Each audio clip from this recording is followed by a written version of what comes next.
The heat came early that morning. By 8 o'clock, the sun had already turned Main Street into a furnace, baking the wooden boardwalks until they creaked with every footstep. Black Hollow wasn't much to look at. 24 buildings scattered along a single dirt road, most of them leaning slightly to one side like drunk men trying to stay upright. The kind of town people pass through on their way to somewhere better. Elias Varn had lived 15 miles outside town for the past 9 years, and in all that time he'd never varied his routine. Wednesday mornings, he'd ride in on his gray mare, tie her outside Mackey's general store, buy the same supplies, coffee, flour, tobacco, salt, and ride back out.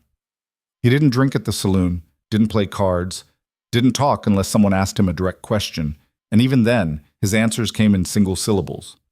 Most folks had stopped trying years ago. "Man's like a fence post," old Pete Mackey had said once, counting out Elias's change. "Stands there, does its job, don't ask for nothing."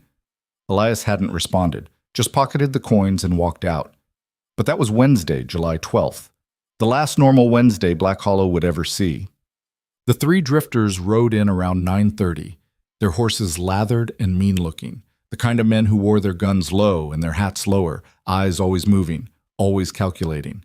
The tall one had a scar running from his left ear to his jaw. The stocky one was missing 2 fingers on his right hand. The third one, younger than the others, had the jittery energy of someone who'd seen violence and liked it.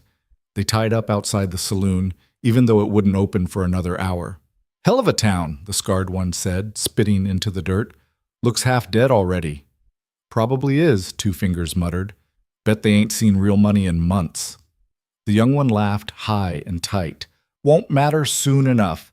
Rhett said we just gotta scout it, make sure there ain't no surprises when the rest come through." They hadn't been quiet about it. Their voices carried in the still morning air, bouncing off storefronts and into open windows where people pretended not to hear. Sheriff Coleman was in his office, boots up on his desk, doing the same math everyone else was doing. 3 armed strangers meant trouble, and trouble meant paperwork he didn't want to do. He stayed put. The drifters wandered Main Street like they owned it, peering into windows, rattling doorknobs. Mrs. Chen pulled her daughter inside the laundry and locked the door. Doc Brennan, halfway through his morning coffee, set his cup down and moved away from his window. That's when the scarred one spotted Elias's horse. She was tied outside Mackey's, patient and still, her gray coat dusty from the morning ride. A fine animal. Too fine for a town like this, the drifter thought. Good saddle, too, probably worth more than anything else on this miserable street. "Well now," Scarred said, walking over slowly. "Look at this pretty thing." Elias was inside, setting a bag of flour on the counter while Pete tallied his order. Through the window, he saw the drifter run a hand along his mare's flank, fingers lingering on the saddle straps. "That'll be $4 even," Pete said. But Elias wasn't listening anymore. He picked up his supplies, tucked them under one arm, and walked outside. The heat hit him like a wall. Dust hung in the air, undisturbed. Down the street, a few people had stopped to watch, sensing something about to break. "Help you?" Elias said. The 3 drifters turned. Up close, Elias didn't look like much. 60-something, weathered face, graying hair under a battered hat. Thin, but not frail.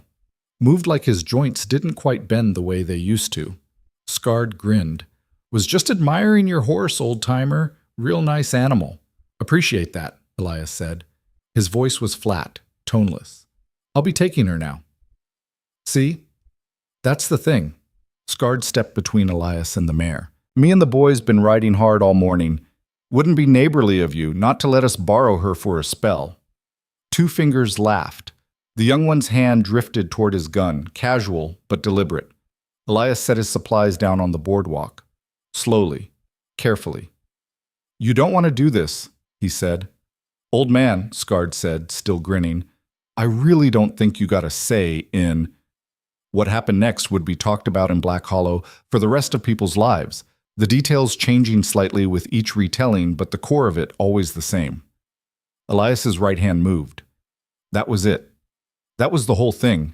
His hand moved, and the Colt that had been holstered at his hip was suddenly out, the hammer already back, the barrel level.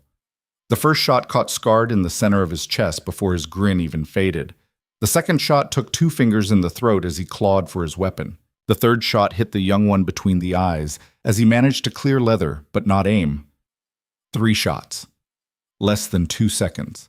The sound of them crashed through Main Street like thunder, rolling off buildings and fading into the hills beyond town. Then silence. Scarred hit the dirt first, eyes wide and empty. 2 fingers gurgled once and went still. The young one's gun fell from his hand unfired and clattered in the dust. Elias stood there, smoke drifting from the Colt's barrel, his expression unchanged.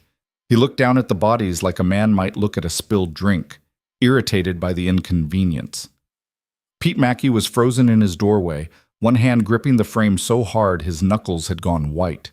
Sheriff Coleman came running, his own gun drawn but useless now, staring at the scene with his mouth half open. "Jesus Christ, Elias," he breathed. "Jesus Christ." Elias ejected the spent shells, reloaded 3 fresh rounds with practiced efficiency, and holstered the weapon. Then he picked up his supplies. "They were stealing my horse," he said. "You killed them." "They had guns. They hadn't even—" Coleman stopped, swallowed hard. "You didn't give them a chance." Elias looked at him then, really looked at him, and something in his eyes made Coleman take a step back. "They had their chance," Elias said quietly. "They made their choice." He untied his mare, checked her over to make sure she hadn't been spooked, and climbed into the saddle. The whole town was watching now, faces pressed to windows, people standing in doorways. Nobody said a word. "I'll be by Thursday to talk to the circuit judge," Elias said. "If he wants a statement." Coleman could only nod. Elias rode out of town the same way he always did, slow and steady, his back straight, his eyes forward. Behind him, 3 bodies cooled in the July heat, and Black Hollow tried to make sense of what it had just witnessed. The saloon opened at noon, and by 12:15 it was packed. "Did you see it?" someone asked. "Fastest damn thing I ever saw," another voice answered. "Thought I blinked and missed it." 3 men, Pete Mackey said, downing his second whiskey. 3 armed men, and he didn't even break a sweat. Sheriff Coleman sat in the corner, nursing a beer he wasn't tasting. He'd searched the bodies, found maps and notes in their saddlebags, crude sketches of the town, landmarks circled, routes marked, scouting reports. They weren't just passing through, he said, more to himself than anyone else. Doc Brennan, who'd examined the bodies before they were hauled to the undertaker, shook his head slowly. Whoever that man used to be, he sure as hell wasn't a rancher. Coleman had been thinking the same thing. Elias Varn had shown up in Black Hollow 9 years ago with enough money to buy land and build a house, but no history anyone could verify, no family, no past he'd talk about. People assumed he was running from something, a bad marriage, debts, maybe the law. Nobody cared enough to push. Now Coleman wished he had. "Those weren't lucky shots," Doc continued. "That was training. Military, maybe? Or something worse." "Worse than military?" someone scoffed. Doc didn't answer, but his expression said enough. Outside, the undertaker was loading the 3rd body onto his cart when a rider came thundering into town from the east, his horse half dead from exhaustion. The man practically fell out of the saddle, stumbling toward the sheriff's office. "Coleman!" he shouted. "Sheriff Coleman!" Coleman came out, hand on his gun. "What's the problem?" "Rhett Calder," the man gasped. "He's coming. Him and his whole damn crew." The name landed like a stone in deep water, sinking into everyone's gut. Rhett Calder. Anyone who'd spent time in the territory knew that name, knew what it meant. Calder had ridden with Quantrill during the war, one of the raiders who'd burned Lawrence to the ground. After the war ended, he hadn't stopped, just kept riding, kept killing, leading a gang of men who were more devils than human. They robbed, murdered, burned. Towns that resisted got wiped out. Towns that paid up sometimes survived. Sometimes. "How many?"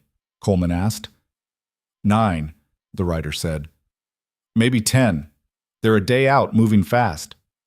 "Why are they coming here?" The writer looked at the bodies on the cart, then back at Coleman.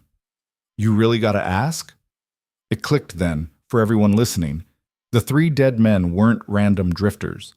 They were Calder's scouts. And now Calder was coming to find out why they hadn't reported back. "We gotta leave," someone said. "Right now. Pack up and go." "Go where?" Pete Mackey shot back. "They'll hunt us down. You think Calder's gonna let this slide?" "It ain't our fault. Some crazy rancher killed his men." Coleman held up his hands. "Everybody calm down. We got time to figure this out." "Figure what out?" Doc Brennan said. "We got no militia, no cavalry within 100 miles. Just you and maybe a dozen men who can shoot straight if they ain't drunk." "Then we send word to Fort Ellis. Get help." "That's 3 days there and back," the writer said. "Calder will be here tomorrow night at the latest." The room fell quiet. "So what do we do?" someone whispered.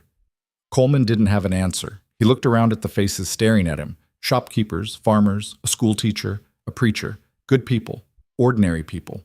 Not fighters. "I'll ride out to Elias's place," he finally said. "Talk to him.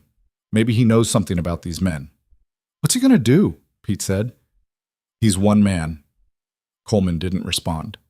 Because deep down, he wasn't sure Elias was just one man anymore. Elias's ranch sat in a shallow valley between two ridges. The house small but well-built, surrounded by fenced pasture where a few head of cattle grazed. A modest operation. Quiet. Isolated. Coleman rode up just before sunset, his shadow long across the dirt.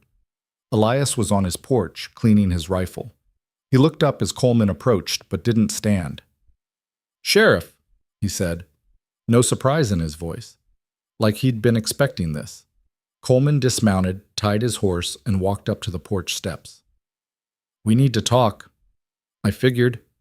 "Rhett Calder's coming. You know who that is?" Elias worked the cleaning rod through the barrel, methodical and slow. "I know. Those men you killed this morning, they were his scouts." "I know that too." Coleman stared at him. "You knew and you shot them anyway?" "They were stealing my horse. They were scouting the town for a raid, Elias. You just declared war on one of the most dangerous men in the territory." Elias set the rifle down, finally meeting Coleman's eyes.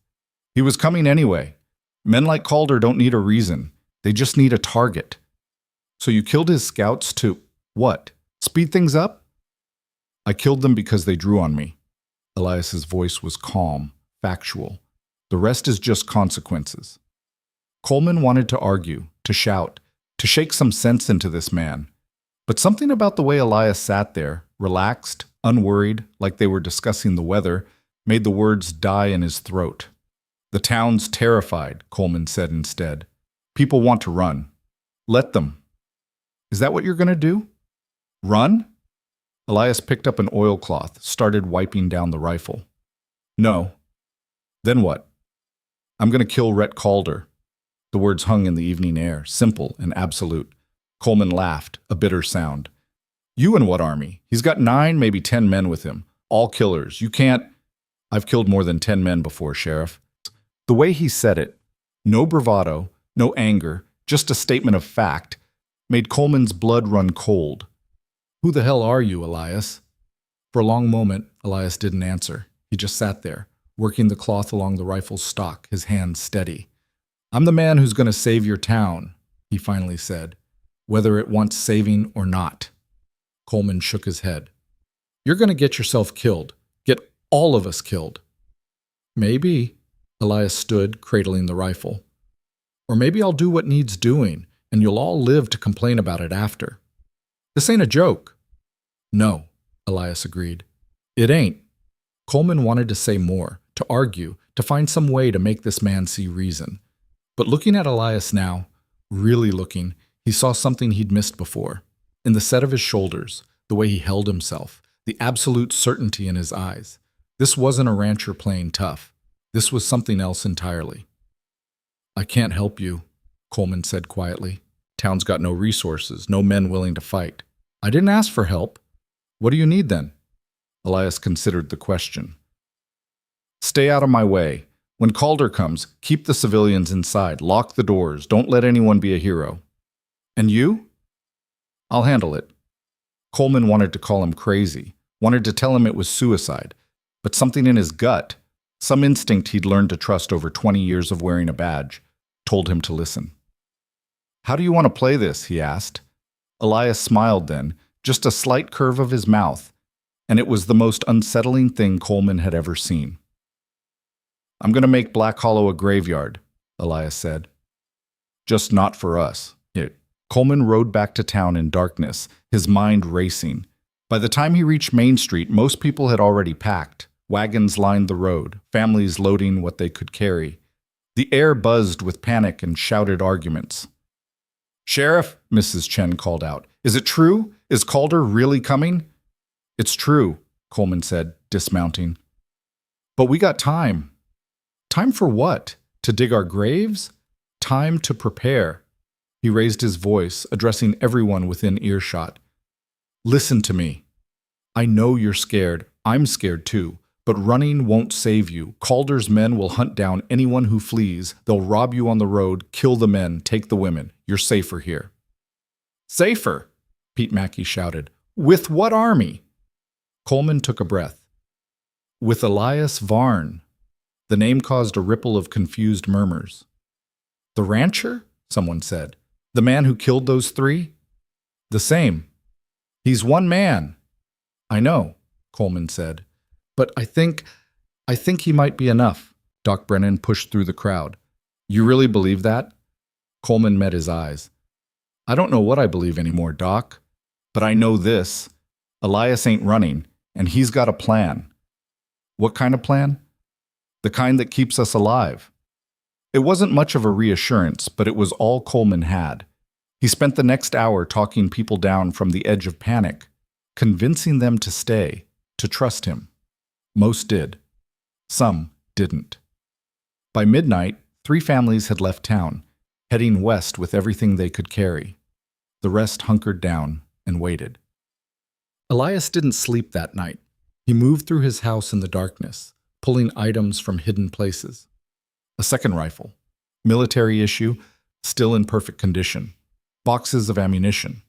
A Bowie knife with dried bloodstains he'd never quite scrubbed clean. A leather satchel filled with small, carefully wrapped bundles. In the back of his closet, beneath loose floorboards, he found what he was looking for, a worn photograph, edges curled with age. A younger version of himself stood among a group of hard-faced men, all wearing Union cavalry uniforms. But these weren't regular soldiers. No unit insignia, no flags. Just men who'd been given orders no one talked about. Elias stared at the photograph for a long moment, remembering things he'd spent 9 years trying to forget. Then he put it back, replaced the floorboards, and continued preparing. By dawn, he'd loaded 2 horses with supplies and weapons. He didn't bring much, didn't need much, just the tools of a trade he thought he'd left behind. He rode into Black Hollow as the sun broke over the eastern ridge, painting the sky in shades of blood and fire. The town was quiet, unnaturally so. Windows shuttered, doors locked. The few people on the street moved quickly, eyes down, carrying last-minute supplies. Coleman was waiting outside his office. Calder's close, he said. Maybe 6 hours out. Elias nodded, scanning the town with a tactical eye. I'll need access to every building on Main Street. For what? Preparation. He pointed to the church steeple. I'll need a clear line of sight from up there. And the saloon? Second-floor windows, face east and west? Yeah, but the bank's got a flat roof. The general store's got a back entrance. The livery's got a hayloft. Elias wasn't asking questions anymore. He was mapping a battlefield. Coleman realized what he was seeing. Not a desperate plan. A military operation. You've done this before, he said. Elias didn't confirm or deny. Round up anyone who can shoot. I don't care if they're scared. I just need bodies who won't run. How many? 5. Maybe 6. That's it? More than that, and they'll get in the way. Elias dismounted, began unloading supplies. I'll position them. They don't fire until I give the signal. They don't move unless I say. They follow orders or they die. Clear? Coleman swallowed hard. Clear. Good. Now get me those men.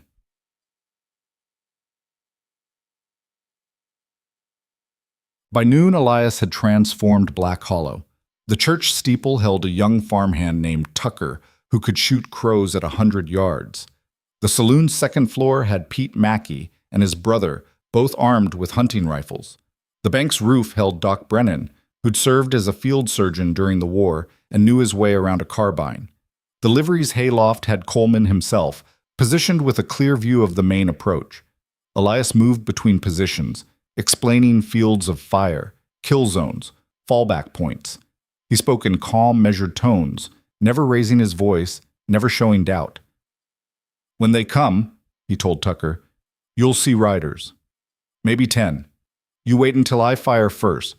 Then you aim for the man on the paint horse, third from the right. 1 shot. Then you reload and wait for my signal. What if I miss?" "Don't." He told Pete and his brother, "You cover the west approach. Anyone who breaks from the main group and runs for the side streets, that's yours. Aim low, more legs and gut. Make them bleed slow." He told Doc, "Your cleanup. Anyone who goes down but keeps moving, you finish it. No mercy, no hesitation." He told Coleman, "You're the safety. If this goes wrong, if I go down, you make sure everyone gets out. Understood?" Coleman nodded, though he didn't believe it would come to that. Couldn't let himself believe it. By mid-afternoon, the trap was set. Main Street sat empty, a ghost town waiting to be haunted. Elias took his position in the shadows of an alley between the bank and the dry goods store, where he had clear sight lines in 3 directions and quick access to covered fallback points. And then they waited. The sun crawled across the sky. Tucker shifted in the steeple, his palms sweating on the rifle stock. Pete Mackey drank from a flask, trying to calm his nerves. Doc Brennan checked his ammunition for the 5th time. Coleman watched the eastern road, his heart hammering in his chest. And Elias was still, perfectly, unnaturally still, like he'd shut off something inside himself and become a machine waiting to be activated. At 4:47 in the afternoon, a dog started barking at the edge of town, then another, then silence. Coleman saw them first, riders cresting the ridge, moving at an easy pace, 10 men. No, 11. Spread out in a loose formation, confident and unhurried. At the center rode Rhett Calder. Even from a distance, he was unmistakable. Tall and broad-shouldered, dressed in a long black coat despite the heat. His face was hard-lined and scarred, his eyes cold even from 50 yards away. This was a man who'd killed so many times it didn't even register anymore. Just another day's work. His men looked the same. Hard cases and killers. Every one of them. They rode into Main Street like conquerors, eyes scanning the shuttered buildings. "Well now," Calder said, his voice carrying in the stillness. "Town looks a bit shy." His men laughed. Ugly sounds. "Where's the sheriff?" Calder called out. "Come on out, Sheriff. Let's have us a talk." Coleman's finger tightened on his trigger, but he held steady. Waited. Calder pulled his horse to a stop in the center of the street, directly in front of the saloon. He looked around slowly, taking in every detail. "I'm looking for 3 men," he said, louder now. "3 of my boys who came through here yesterday. You seen 'em?" Silence. Calder's expression darkened.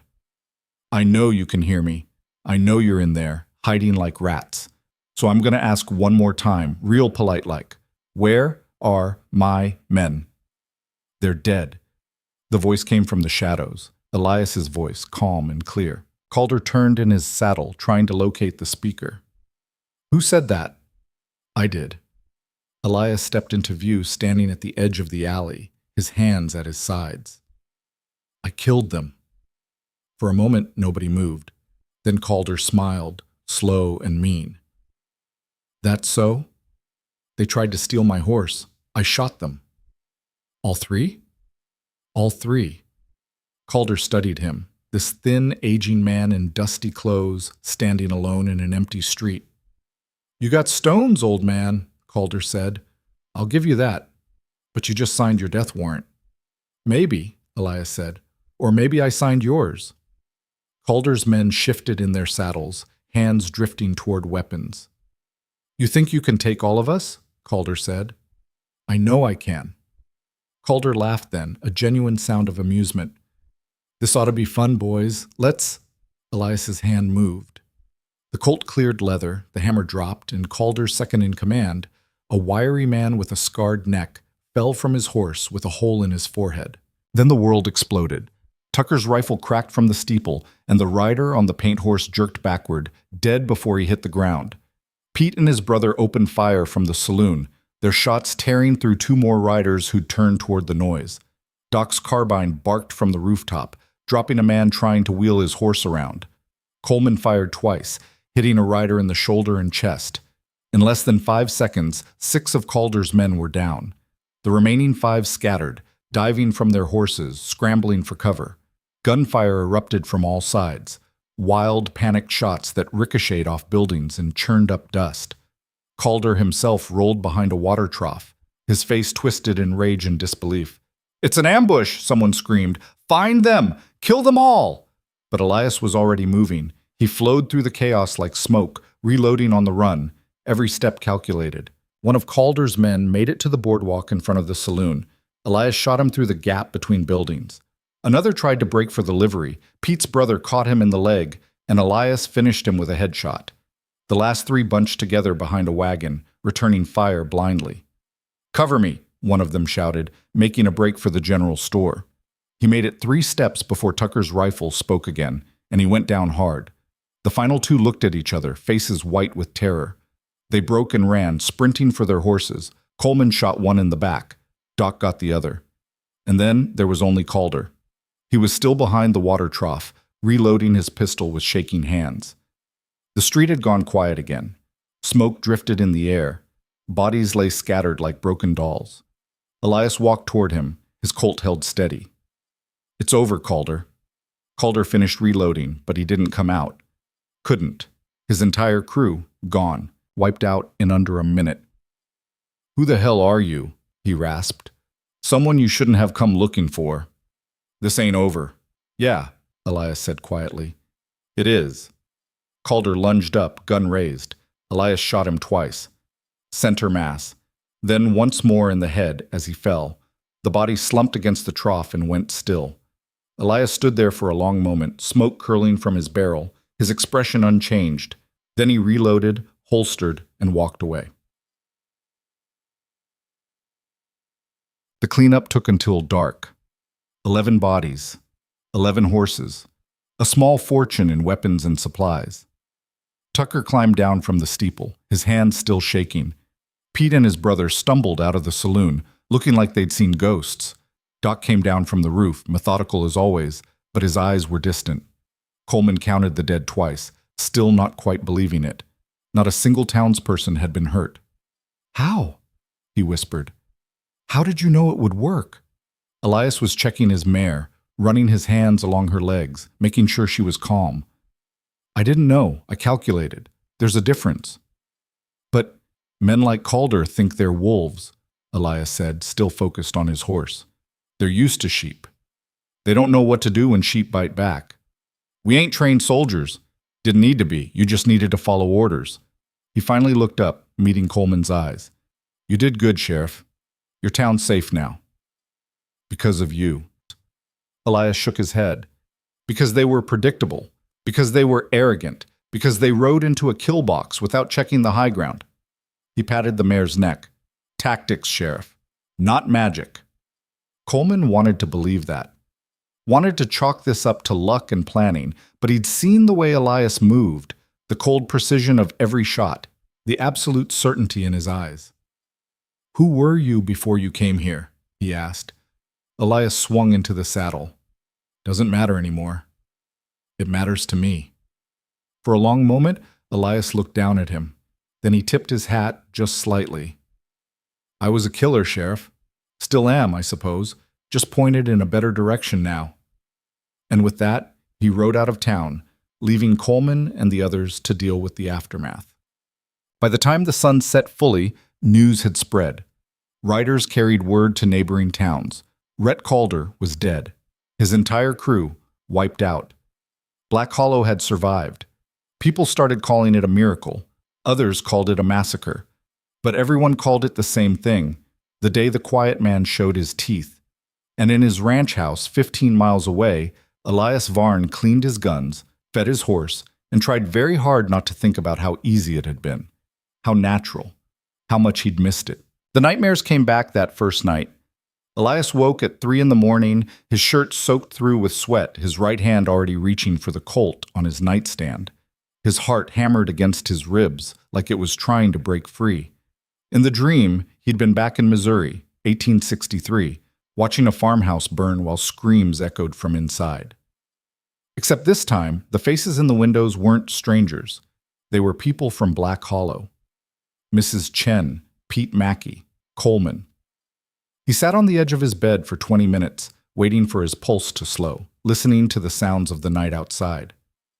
Crickets, wind through the cottonwoods, his mare shifting in the stable. Normal sounds, peaceful sounds. But his hands wouldn't stop shaking. He'd killed 11 men yesterday. 11. And the thing that scared him most wasn't that he'd done it. It was how little he'd felt while doing it. Like flipping a switch inside himself, shutting off everything human and becoming something else, something he'd sworn he'd never be again. He got up, splashed water on his face from the basin, and looked at himself in the cracked mirror hanging above his washstand. Same weathered face, same gray hair, same deep-set eyes. But the eyes were different now. He could see it. The thing he'd kept buried for 9 years was back on the surface, looking out at him. Just this once, he whispered to his reflection. Just to keep them safe. The reflection didn't answer, but its expression called him a liar. By dawn, he was already working. The fence along his north pasture needed mending, and physical labor helped quiet his mind. He'd learned that during the war, when the memories got too loud, you put your hands to work and let exhaustion handle the rest. He was 3 posts in when he heard the horse. Coleman rode up just after sunrise, his face drawn and tired. He dismounted slowly, like every muscle ached. "Thought you might want to know," he said without preamble. "Circuit judge came through last night, held an inquiry this morning." Elias set down his hammer. "And?" "Ruled it self-defense, all of it. Said Calder and his men were known criminals, wanted in 3 territories. Said you did the region a service." Coleman paused. "There's talk of putting up a monument." "No. Wasn't asking for permission. Town council's already voted on it." Elias picked up his hammer again. "Tell them not to waste the money." Coleman watched him work for a moment. "People want to thank you, maybe throw a dinner, give a speech." "No. Elias, you saved their lives." "I killed 11 men in their main street. That ain't something to celebrate." He drove a nail home with 3 sharp strikes. "It's something to forget. Can't forget what half the territory already knows about." Coleman pulled a folded newspaper from his coat. This came in on the morning stage. Elias took it, scanned the headline.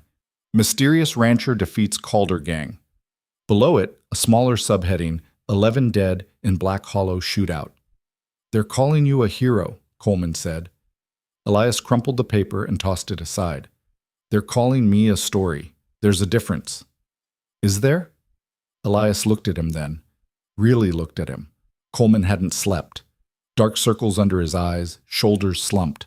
The weight of what they'd done, what he'd been part of, was settling in now that the adrenaline had worn off. "How you holding up, Sheriff?" Coleman laughed, bitter.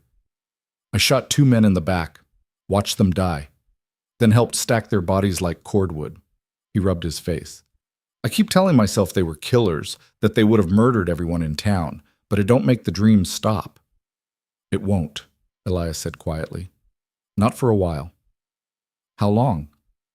"For some folks, never." Coleman absorbed that. "But you're fine." "No." Elias picked up another post, positioned it. "I'm just used to not being fine." They worked in silence for a while.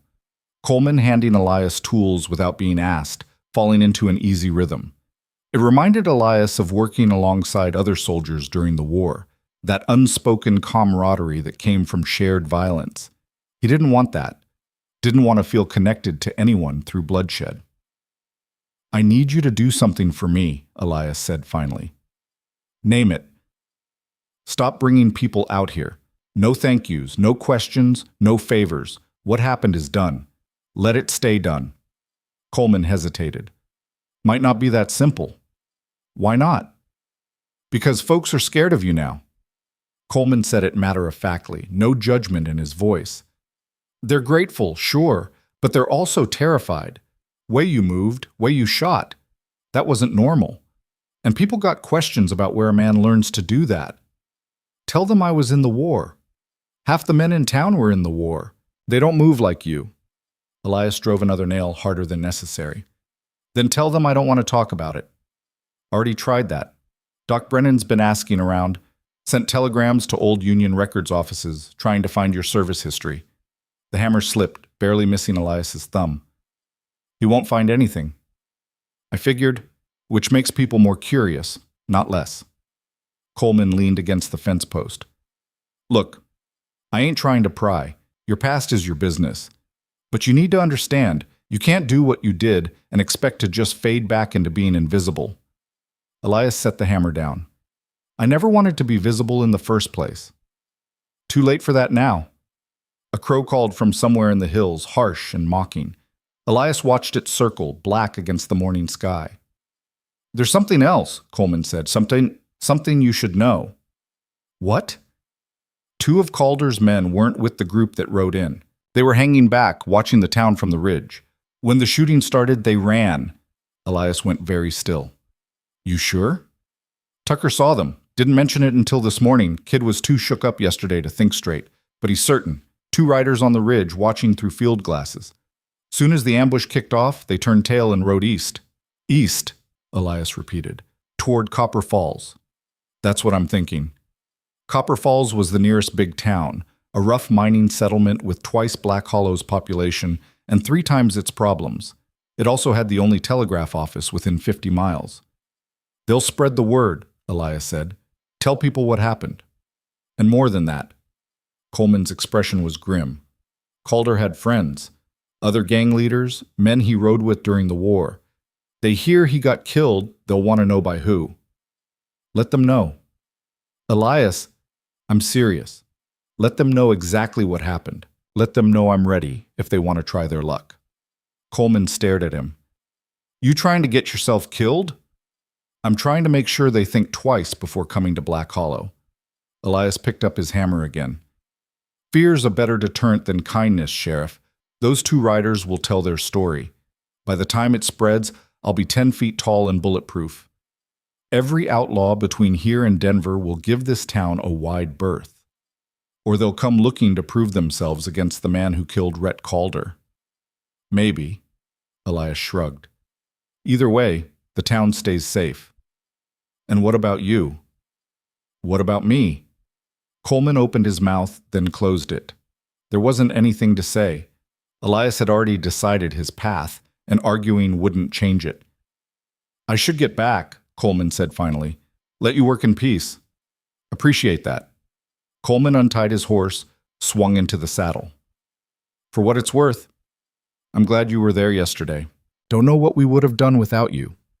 Elias nodded, but didn't respond. As Coleman rode off, Elias returned to his fence, losing himself in the repetitive work. Post after post. Nail after nail. Building something instead of breaking it. But his mind wouldn't settle. 2 witnesses. 2 men who'd seen how the ambush unfolded, who could describe his tactics, his positioning. That information would spread, and smart men, dangerous men, would study it. They'd look for patterns, weaknesses. Next time, they'd be ready. If there was a next time. Elias tried to convince himself there wouldn't be. Tried to believe that he'd bought himself in Black Hollow enough peace to fade back into anonymity. But deep down, he knew better. Violence didn't end. It just waited for its next opening. 3 days passed. Elias kept to his routine, tending his cattle, fixing his fences, avoiding town. But the town wouldn't avoid him. Every afternoon, someone rode out with some excuse. Pete Mackey brought him a bottle of whiskey, as thanks. Mrs. Chen arrived with a basket of food, since you probably don't cook much. Even Tucker, the farmhand who'd shot from the church steeple, showed up stammering about how Elias was the bravest man he'd ever seen. Elias accepted their gifts politely and sent them away quickly. On the 4th day, Doc Brennan came. He arrived just after noon, his buggy rattling up the dirt path, black medical bag on the seat beside him. Elias was in his barn, mucking out stalls when he heard the wheels. "Doc," he said, stepping outside. "Someone hurt?"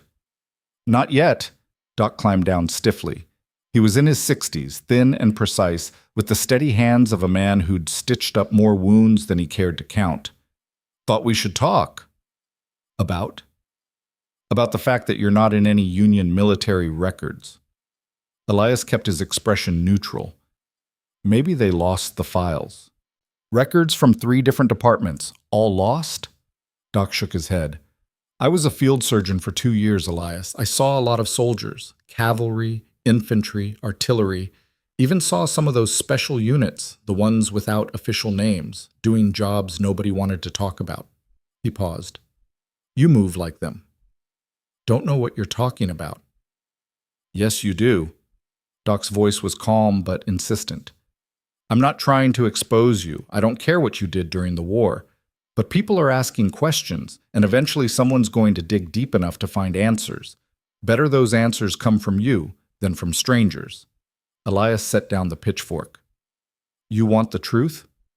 I want to know if you're going to bring more trouble to Black Hollow. That depends on whether trouble comes looking for me. Doc considered that. Fair enough. But understand, this town adopted you, whether you wanted it or not. You're part of us now, and that means we have a right to know what we're protecting. You ain't protecting me, Doc. Aren't we? Doc gestured around them. Half the town's ready to lie for you if anyone asks questions. Pete told 3 different people you were his cousin from back east. Mrs. Chen swears she's known you for 15 years. Even Coleman's been misdirecting inquiries. He fixed Elias with a steady look. So yes, we're protecting you.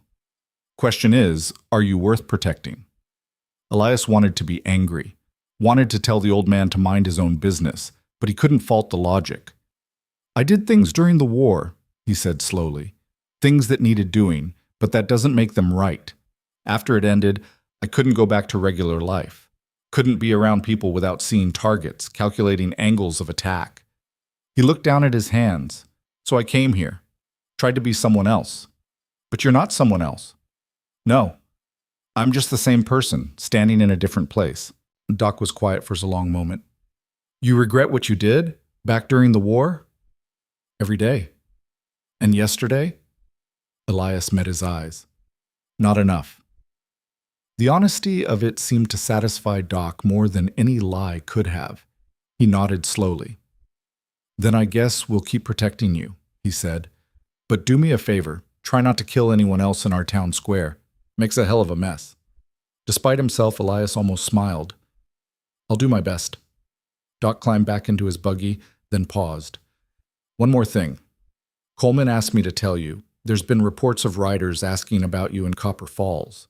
Descriptions match some of Calder's old associates. The almost smile faded. How many? 3, maybe 4. Could be nothing. Could be revenge. It's revenge, Elias said quietly. Men like that don't do nothing. What are you going to do? Wait, let them make the first move. And if they come here, then I'll make the last one. Doc shook his head. You got a cold way of looking at the world, Elias. Only way to survive it, Doc. After Brennan left, Elias stood in his yard for a long time, watching the sun track across the sky. He was tired. Bone-deep tired in a way sleep couldn't fix. He'd thought he could build a quiet life out here, tend his cattle, live out his remaining years in peace. But peace wasn't something men like him earned. It was something they borrowed, with violence as the interest. That night, he cleaned all his weapons again, checked his ammunition, planned fields of fire around his property, old habits rising to the surface like drowning men. Sleep, when it came, was thin and fractured. The riders came on the 6th day. Elias was repairing his barn roof when he spotted the dust trail on the eastern horizon. 3 horses moving at a steady pace, not rushing, but not casual either. He climbed down from the roof, walked inside his house, and strapped on his gun belt. Then he stepped back outside and waited on his porch, one hand resting on the Colt's grip. The riders crested the ridge 20 minutes later. They were spread out, professional-like, approaching from angles that made crossfire difficult. Smart, experienced. They stopped 30 yards from the house, far enough to talk but close enough to shoot. The one in the middle was older than the others, maybe 45, with a silver streak in his dark hair and a scar that pulled the corner of his mouth into a permanent sneer. His eyes were flat and empty as creek stones. "You Varn?" he called out. "Depends on who's asking." "Name's Jack Frost. These are my associates, Harlan and Briggs." He gestured to the men flanking him. "We rode with Rhett Calder back during the war." "My condolences on your loss." Frost's sneer deepened. "You got a funny way of showing sympathy, seeing as how you're the one who killed him. He came looking for a fight, found one. That how you remember it?" Frost leaned forward in his saddle. "Way I heard it, you ambushed him like a coward, hid your men in buildings, shot his crew down before they could even draw." "Way I remember it," Elias said calmly, "he rode into town with 11 killers, planning to murder anyone who got in his way. I just made sure he didn't get the chance." "You murdered our friend. Your friend murdered his way across 3 territories. I figure that makes us even." Harlan, the younger one on the left, spat tobacco juice. "You talk big for an old man. I shoot straight for an old man, too. Ask your friend Rhett. Oh, wait, you can't." Frost's hand twitched toward his gun, then stopped. He was angry, but not stupid.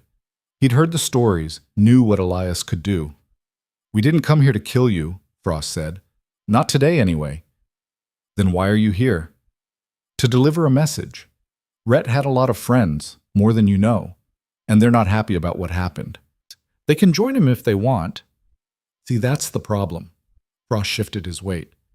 "You think you're untouchable now. Think you can kill whoever you want and hide behind that tin star in Black Hollow. I don't hide behind anything. Prove it. Meet us at dawn tomorrow, Red Canyon 5 miles north of here. Just you and us. No ambush, no tricks. We settle this man to man." Elias studied them. Frost was the leader, the talker. Harlan was young and eager, probably fast but undisciplined. Briggs hadn't said a word yet, just watched with the patience of a predator. That made him the dangerous one. "And if I don't come?" Elias asked. "Then we ride into Black Hollow and start asking questions real loud. Maybe find out where the sheriff lives, where that pretty Chinese lady does laundry, where the doc keeps his office." Frost smiled, ugly and cold. "Lot of ways to get a man's attention if you know where to look." The threat hung in the air like smoke. Elias felt something shift inside him, that cold, calculating part that had been waiting just beneath the surface. The part that saw these 3 men not as people, but as problems to solve. "Red Canyon," he said. "Dawn. You gonna show?" "I'll be there." Frost nodded slowly. "Good. Wouldn't want people saying Jack Frost guns down old men without giving them a fighting chance." "Wouldn't want that," Elias agreed. The 3 riders turned and left, dust trailing behind them. Elias watched until they disappeared over the ridge, then went back inside his house. He didn't feel afraid, didn't feel angry, didn't feel much of anything except a terrible, familiar certainty. This was what he was. This was what he'd always been. The rest, the ranch, the quiet mornings, the illusion of peace, that was the lie he'd been telling himself. He sat at his kitchen table and began to plan. Red Canyon was a box formation, high walls on 3 sides with only one way in. Perfect place for an ambush if you controlled the high ground. Frost and his men would get there early, position themselves on the cliffs, wait for Elias to ride into the kill zone. That's what Elias would do, anyway. So he wouldn't ride in, wouldn't play by their rules. He spent the afternoon preparing, checked his rifle's sights, loaded spare ammunition, filled 2 canteens. By sunset, he was ready. He rode out just before midnight, taking a wide arc around Red Canyon, approaching from the west where the terrain was rough and the going slow. He left his horse a mile out and went the rest of the way on foot, moving through the darkness like a ghost. The canyon walls loomed black against the star-filled sky. Elias climbed the eastern cliff face, finding handholds by touch and memory, his body remembering skills he hadn't used in years. His shoulders ached. His knees protested. But he kept climbing. He reached the top just after 3 in the morning and found exactly what he expected, 3 bedrolls, still occupied. Frost and his men had arrived early, set up camp on the cliff's edge, planning to wake before dawn and get into position. They were sleeping. Elias could have killed them right then. 3 shots, 3 corpses. Problem solved. But that felt wrong somehow. cowardly, even though they'd planned to do the same to him. Instead, he settled into a depression in the rocks 20 yards from their camp and waited. Dawn came slow and red. Frost woke first, rolling out of his bedroll with a groan. He stretched, scratched, then kicked Harlan awake. "Get up! Sun's coming!" Briggs was already awake, watching the canyon floor below. "You think he'll show?" Harlan asked, yawning. "He'll show," Frost said. "He's too proud not to." They gathered their rifles, moved to the cliff edge, and positioned themselves in a neat line. 3 rifles, 3 angles of fire, all covering the canyon entrance. Perfect ambush positions. Elias let them settle in, let them get comfortable, let them start believing their plan was going to work. Then he stood up, his rifle held casual at his hip. "Morning, boys." All 3 spun around, their faces going white. "What? How?" Harlan stammered. "You wanted to settle this man to man," Elias said. "Here I am." Frost recovered first, his jaw tightening. "You got stones, old man. I'll give you that. Drop your weapons." "Like hell!" Elias's rifle came up, smooth and fast, the barrel centering on Frost's chest. "Drop them, now!" For a long moment, nobody moved. Then Briggs spoke for the first time, his voice rough as gravel. "He ain't bluffing." Slowly, reluctantly, all 3 men set their rifles down. "Gun belts too," Elias said. They unbuckled and dropped them. "Now step back 5 paces." They did. Elias kept his rifle trained on them as he moved forward, kicking their weapons off the cliff edge. They tumbled end over end, clattering into the rocks below. "You just made this personal," Frost said quietly. "It was always personal. You threatened my town." "Your town? You've been there, what, 9 years? It ain't yours." "It is now." Elias lowered his rifle slightly. "Here's how this works. You're going to walk back to your horses. You're going to ride east and keep riding. You're never coming back to Black Hollow, and you're never mentioning my name again. And if we don't, then I hunt you down and finish this properly." Elias's voice was flat, empty of emotion. "I know your names. I know your faces. And I'm very good at finding people who don't want to be found." Harlan laughed nervously. "You're one man. So was Rhett Calder. So were his 11 friends." Elias met each of their eyes in turn. How'd that work out for them? The question hung there, unanswered. Frost's jaw worked like he wanted to say something, but couldn't find the words. Finally, he spat into the dirt. "This ain't over." "Yes, it is." They stared at each other for a long moment, 2 killers recognizing something familiar in each other's eyes. Then Frost turned and walked away. Harlan and Briggs followed. Elias watched them go, his rifle still ready, until they disappeared down the far side of the canyon. Then he sat down hard, his legs suddenly weak, his hands starting to shake. He'd won again, outsmarted them, dominated them, and hated himself for how easy it had been. The walk back to his horse took 2 hours, and by the time Elias reached his ranch, the sun was high and merciless.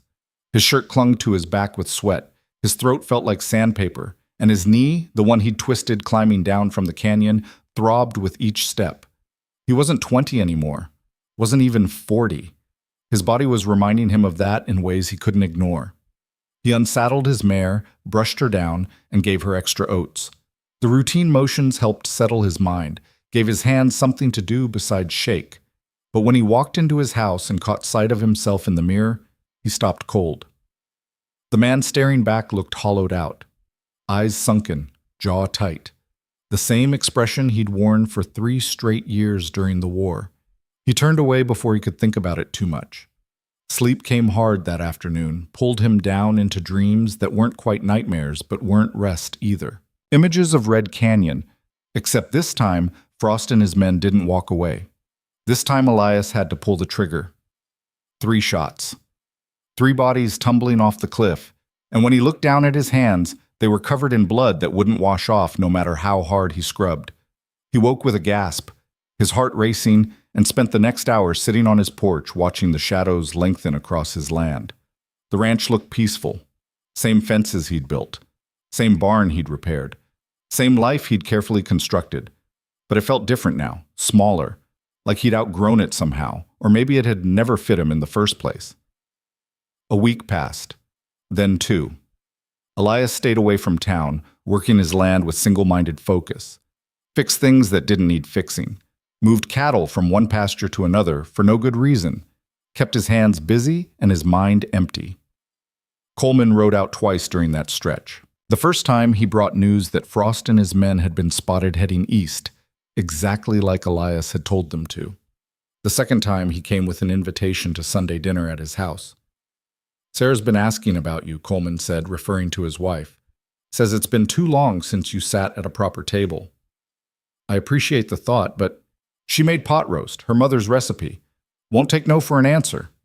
Elias wanted to refuse, wanted to stay isolated, keep himself separate from the people whose lives he'd entangled with his own. But Coleman's expression was earnest, almost pleading, and Elias realized the sheriff needed this, needed to believe things could go back to normal. "Sunday," Elias said. "What time?" "Noon.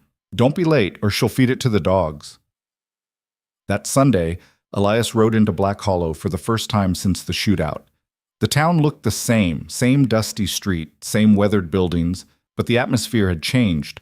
People saw him coming and stopped what they were doing. Conversations died mid-sentence. Mothers pulled their children a little closer. They weren't hostile, just cautious, like they'd invited a wolf to live among their sheep and were only now understanding what that meant.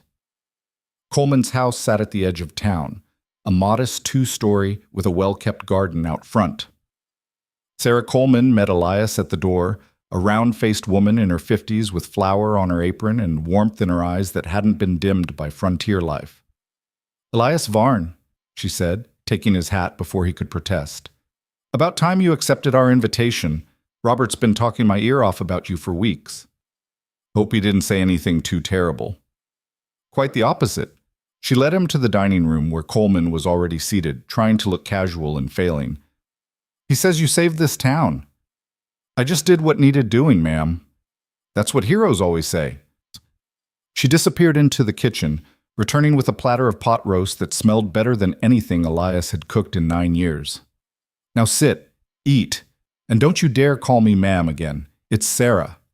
The meal was good, better than good, the kind of food that reminded Elias of a life he'd left behind so long ago he'd almost forgotten what it felt like. They ate in comfortable silence for a while before Sarah started asking questions. "Robert tells me you have cattle. How many head?" 23 at last count. Must be lonely out there by yourself. Ever think about taking on a hired hand?" "Thought about it. Haven't done anything about it." "You should. Tucker Hayes, the boy who helped during the trouble, he's looking for work. His family's farm isn't doing well, and he could use the wages." Elias chewed slowly, considering. Tucker was young, eager, and had handled himself well in the church steeple. But taking him on meant conversation, presence, someone watching his routines. "I'll think about it," he said, which was as close to yes as he could manage. Sarah seemed satisfied. Coleman, though, had been quiet through most of the meal, pushing food around his plate more than eating it. Finally, Sarah noticed, "Robert, what's wrong?" "Nothing. Don't lie to me in my own house." Coleman set down his fork. "There's been talk. At the territorial capital." Elias's fork paused halfway to his mouth. "What kind of talk?" "The kind where politicians notice when a small town kills off an entire outlaw gang without losing a single citizen." Coleman met his eyes. "They want to know how it happened. Who organized the defense?" "You organized it. You're the sheriff." "That's what I told them. But they're not stupid. They've heard the stories, read the newspaper accounts. They know someone with military experience planned that ambush." He paused. "They're sending an investigator." Sarah's face paled. "Robert, you didn't tell me." "Didn't want to worry you." He looked back at Elias. "Man named Captain Wesley Harding, former Union officer, now works for the territorial marshal. He's supposed to arrive next week." Elias set down his fork carefully. "What's he investigating?" "Officially? Whether the shootout was self-defense or murder." "Unofficially?" Coleman shrugged. "I think they want to recruit you." "Recruit me for what?" "Territorial militia, peacekeeping forces. Hell, maybe even a federal marshal position. Point is, they want someone who can do what you did here." The pot roast turned to ash in Elias's mouth. He swallowed it down anyway, his mind already racing through possibilities. An investigator meant questions. Questions meant digging into his past, and his past wasn't something that could withstand close scrutiny. "I should go," he said, standing abruptly. "Elias, thank you for the meal, Sarah. It was excellent." He grabbed his hat off the rack. "Coleman, I need to talk to you, outside." They stepped onto the porch. The sun was starting its descent, painting everything in shades of amber and gold. It should have been beautiful. Elias barely noticed. "How much do they know?" he asked. "About you? Nothing concrete. Just that a man named Elias Varn defended Black Hollow with unusual effectiveness. And this Captain Harding? I don't know. He's coming from Denver, should arrive by Thursday." Coleman leaned against the porch rail. "Look, I'll stall him as much as I can. Give you time to figure out what you want to say. What I want to say is nothing. That'll just make him more suspicious." Elias stared out at the street, watching a few townspeople go about their Sunday routines. Mrs. Chen was closing up her laundry. Pete Mackey was sweeping his storefront. Normal life, continuing on like nothing had changed. But everything had changed. He'd changed it by pulling that trigger 2 seconds faster than he should have. "Tell me something," Elias said. "This investigator, is he coming because someone complained or because someone's curious?" Coleman thought about it. "Curious, I'd say. The territorial governor lost 3 towns to raiders last year. He's desperate for solutions." "And he thinks I'm a solution." "You wiped out Calder's gang in under 3 minutes with minimal resources." "Yeah, I'd say that looks like a solution to him." Elias turned to face Coleman directly. "I'm not a hero, Robert. I'm not some savior they can trot out whenever bandits show up. I'm just—" He stopped, searching for words. "I'm just trying to forget." "Forget what?" But Elias was already walking to his horse. "Elias, wait." "Tell your wife the meal was wonderful. Tell the investigator I'm a rancher who got lucky. Tell anyone who asks that I'm nobody special." He swung into the saddle. "And if that doesn't work, tell them to stay the hell away from my land." He rode out before Coleman could respond, leaving the sheriff standing on his porch with concern etched across his face. The ride back to the ranch felt longer than usual. Darkness fell quickly in the mountains, and by the time Elias reached his property, stars had begun to puncture the evening sky. He fed his horse, checked the perimeter out of habit, and went inside. The house was cold and empty. He built a fire, more for something to do than for warmth, and sat staring at the flames while his mind churned through problems without solutions. An investigator meant exposure. Exposure meant questions about his service record. Questions about his service record meant someone might eventually find the unit that didn't officially exist, the missions that were never documented, the orders that were given verbally and denied later. He'd spent 9 years running from that. 9 years building a wall between who he'd been and who he was trying to become. And now that wall was cracking. He thought about leaving, just saddling up in the middle of the night and riding west until he hit the Pacific. Start over somewhere new, build another wall, hope it held longer than this one. But the thought of abandoning Black Hollow, abandoning Coleman and Sarah and Pete, and all the others who'd become something resembling neighbors, left a bitter taste in his mouth. When had he started caring about these people? When had they stopped being strangers and become something more? He didn't have an answer, just sat there watching the fire burn down to embers while the night pressed in around him. Sleep, when it finally came, was fitful and shallow. He woke twice to phantom sounds, hoofbeats that weren't there, voices calling his name. The second time he gave up trying and spent the pre-dawn hours cleaning weapons that were already clean. By the time the sun rose, he'd made a decision. He would meet this Captain Harding, answer his questions truthfully, up to a point. And if the man pushed too hard, if he started digging where he shouldn't, Elias would do what he'd always done. He'd disappear. The week crawled by like a wounded animal. Elias worked his land, but his attention was split. He kept watching the road, expecting to see a rider with military bearing coming to ask uncomfortable questions. Tuesday passed, then Wednesday. By Thursday morning, he was wound so tight he nearly shot a coyote that wandered too close to his barn. Coleman rode out Thursday afternoon with news. "Harding's delayed," he said, without dismounting. "Telegraph came this morning. Some trouble with Ute raiders near Fort Collins. He won't be here until next week at the earliest. Elias felt something unwind in his chest. You look relieved. I am. Gives us more time to figure out how to handle this. Coleman shifted in his saddle. But there's something else. Something you should know. What? Doc Brennan kept digging into your background. He found something. The tension came roaring back. Found what? A newspaper article from 1864 about a raid on a Confederate supply depot in Arkansas. Coleman's expression was unreadable. The article mentioned a Union cavalry unit that hit the depot at night, killed 23 guards, and disappeared before reinforcements arrived. Survivors said the attackers moved like ghosts, called their leader the Kansas Devil. Elias said nothing. The thing is, Coleman continued, Doc showed the article to an old veteran who lives in Copper Falls. Man named Thomas Greaves used to ride with the 3rd Kansas Cavalry. Greaves took one look at the article and started laughing, said the Kansas Devil was a myth, said he was really just a captain named— Don't say it, Elias interrupted. Coleman fell silent. They stood there for a long moment, the truth hanging between them like smoke. I won't tell anyone, Coleman finally said. Neither will Doc, but people are going to keep asking questions, and eventually someone's going to put the pieces together. I know. So what are you going to do? Elias looked out at his land, the fences he'd built, the barn he'd repaired, the life he'd tried so hard to construct. It all felt fragile suddenly, temporary. I'm going to do what I should have done 9 years ago, he said quietly. I'm going to tell the truth. Coleman blinked. You sure about that? No, but I'm tired of running from it. The truth could get you arrested, could get you hanged, depending on who's asking and what they want to hear. Maybe, Elias met his eyes, or maybe it'll finally let me sleep at night. Coleman studied him for a long moment, then nodded slowly. All right, when Harding gets here, I'll bring him out. You can tell him whatever you want. But Elias? He paused. Be careful. The truth's a loaded gun. Once you fire it, you can't take it back.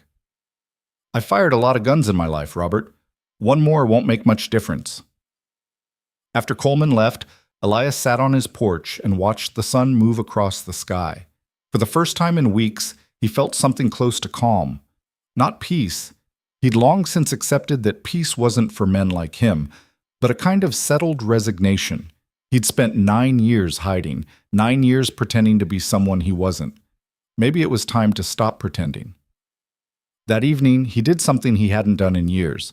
He pulled out the photograph from beneath his floorboards and really looked at it. Studied the faces of the men standing beside his younger self.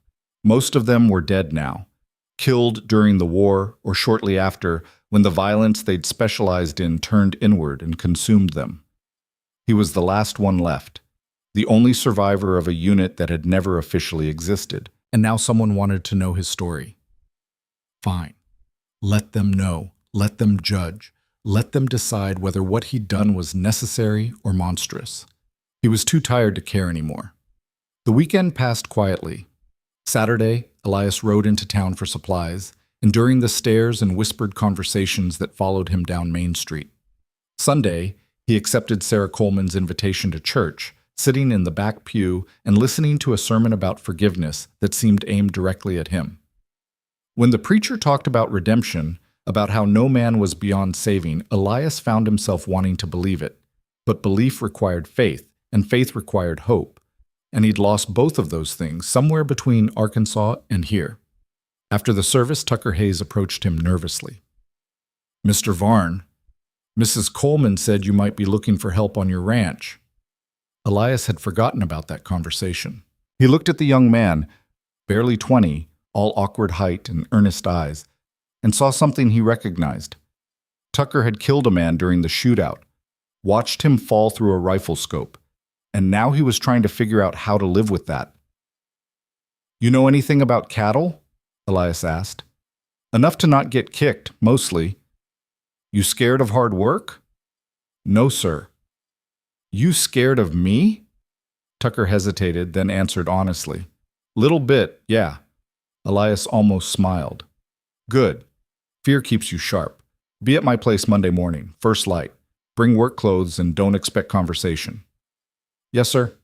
"Thank you, sir."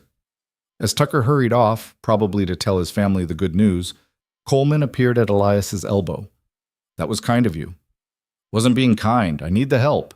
"Still, kid looks up to you." "Then he's a fool." Coleman didn't argue, just stood there watching the townspeople file out of church, greeting each other, making plans for Sunday dinners and afternoon visits. Normal life, continuing on. "Harding's coming Wednesday," Coleman said quietly. "Telegraph confirmed it this morning." "Wednesday? All right. You really going to tell him everything?"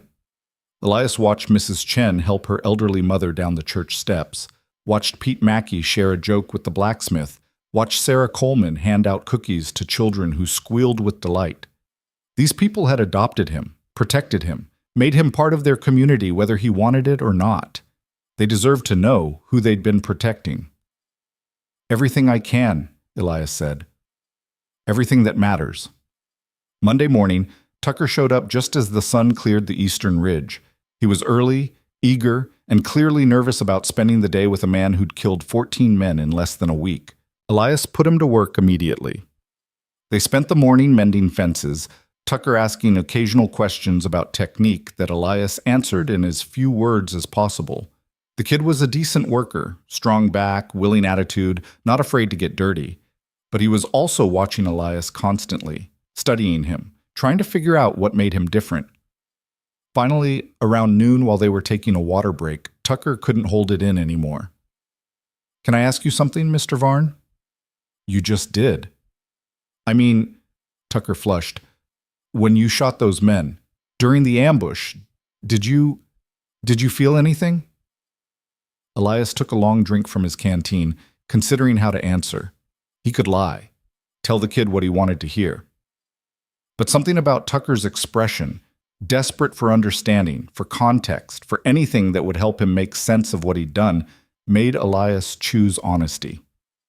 "I felt like I was doing a job," he said finally, "like I'd done 100 times before. Pull the trigger, watch them fall, move to the next target. No anger, no fear, just mechanical. But after, I felt tired. Old, like I'd used up another piece of myself that I won't get back." Elias met Tucker's eyes. "That answer what you were asking?" Tucker was quiet for a long moment. "When I shot that man from the church steeple, I threw up after, soon as it was over, just leaned over and emptied my stomach right there on the floor." "That's normal." "But you didn't." "No." "Why not?" "Because I've done it too many times to be surprised by it anymore." Elias stood, brushing dirt off his pants. "You threw up because you're still human, Tucker. You still got a conscience that works right. Don't lose that. Don't let what happened make you into something you're not." "Like you?" The question hung there, innocent and devastating. "Yeah," Elias said quietly. "Like me." They worked in silence after that, but it felt different somehow, less strained, like Tucker had gotten the answer he needed, even if it wasn't the one he'd wanted. That evening, after Tucker headed home, Elias sat on his porch and thought about Wednesday, about Captain Harding and his questions, about the truth he'd promised to tell. He'd spent 9 years running from his past, 9 years trying to bury the Kansas devil under the quiet routine of Elias Varn, rancher. But the devil had never really gone away, just waited beneath the surface, patient and cold, ready to emerge whenever violence called. Maybe it was time to stop pretending they were different people. Maybe it was time to accept that he was both, the quiet rancher and the efficient killer, the man who mended fences and the man who'd mended them with blood. Wednesday would tell him which one the world saw when they looked at him. Wednesday would tell him which one he really was. Captain Wesley Harding arrived on a Tuesday, not Wednesday. He rode into Black Hollow alone just after dawn, his horse fresh despite the long journey, his uniform clean despite the dust. Elias was in town picking up feed when he saw the man dismount outside Coleman's office. Tall, straight-backed, with the kind of posture that comes from years of military discipline. Coleman hadn't sent word of the early arrival, probably didn't know himself. Elias watched from across the street as Coleman came out, shook Harding's hand, gestured toward his office. They disappeared inside, and Elias stood there with a bag of grain over his shoulder, trying to decide what to do. He could leave. Ride back to his ranch, pretend he hadn't seen anything. Wait for Coleman to bring Harding out like they'd planned. Or he could walk across that street and get this over with. He chose the second option. Dropped the grain in his wagon, checked his gun out of habit, and crossed Main Street with deliberate steps. The door to Coleman's office stood ajar. Elias could hear voices inside. Coleman's nervous tenor and another voice, deeper and more controlled. He knocked twice and pushed the door open without waiting for an answer. Both men looked up. Coleman's expression flickered between relief and anxiety. Harding's remained neutral, his eyes taking in Elias with the same careful attention a man might use to assess a horse he was thinking of buying. "Mr. Varn," Coleman said quickly, "Captain Harding arrived early. I was just about to send word. I saw him ride in." Elias closed the door behind him. "Figured we might as well get this conversation done." Harding stood, extending his hand. "Captain Wesley Harding, Territorial Marshal's office. You must be Elias Varn." They shook. Harding's grip was firm but not aggressive. His hand had calluses in the right places, a man who'd spent time on horseback and holding weapons. "Captain," Elias said, "please sit." Harding gestured to a chair. "I apologize for the early arrival. We made better time than expected." Elias sat. Coleman hovered near his desk, uncertain whether to stay or leave. "Sheriff Coleman can remain if you prefer," Harding said, reading the tension. "This isn't an interrogation, just a conversation." "About what happened here," Elias said, "among other things." Harding settled back into his own chair, pulling out a leather-bound notebook. "I've read the reports. Interviewed witnesses in Copper Falls and along the road. Very impressive defense you organized." "Coleman organized it. I just helped." Coleman opened his mouth to correct him, but Harding held up a hand. "Mr. Varn, I've been doing this work for 6 years. I know the difference between a lucky skirmish and a planned military operation." He flipped through his notebook. 11 hostiles eliminated, 0 civilian casualties, coordinated fire from multiple positions, clean fields of fire, and predetermined fallback points. He looked up. "That's not luck. That's training." Elias said nothing.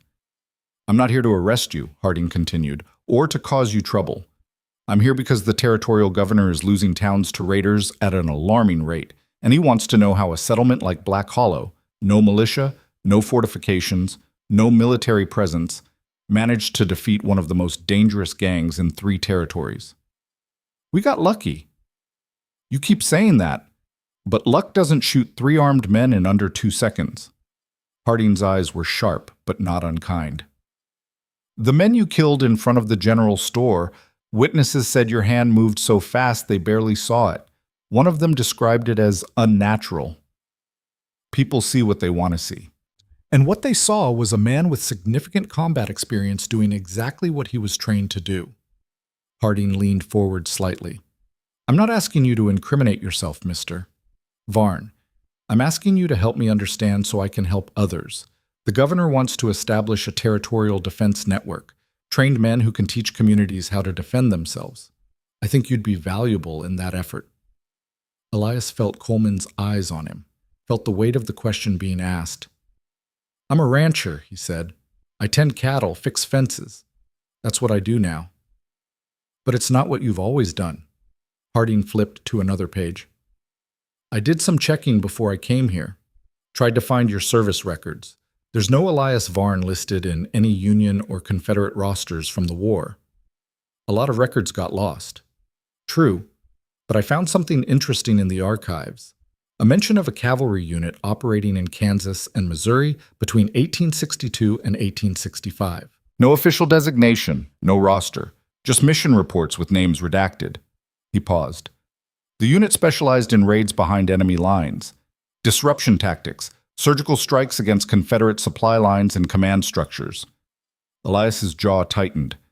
"The reports stop in early 1865, Harding continued, right around the time the war was ending. No explanation, no disbandment orders. The unit just disappeared." He closed his notebook. "I'm wondering if maybe you were part of that unit, and if maybe that's why there's no record of you." The silence stretched out. Coleman had gone very still by his desk, barely breathing. Elias considered his options. He could deny it, stick to his story about being nobody special. But Harding had already done the work, made the connections. Lying now would just insult the man's intelligence. "What do you want from me, Captain?" Elias asked quietly. The truth would be a good start.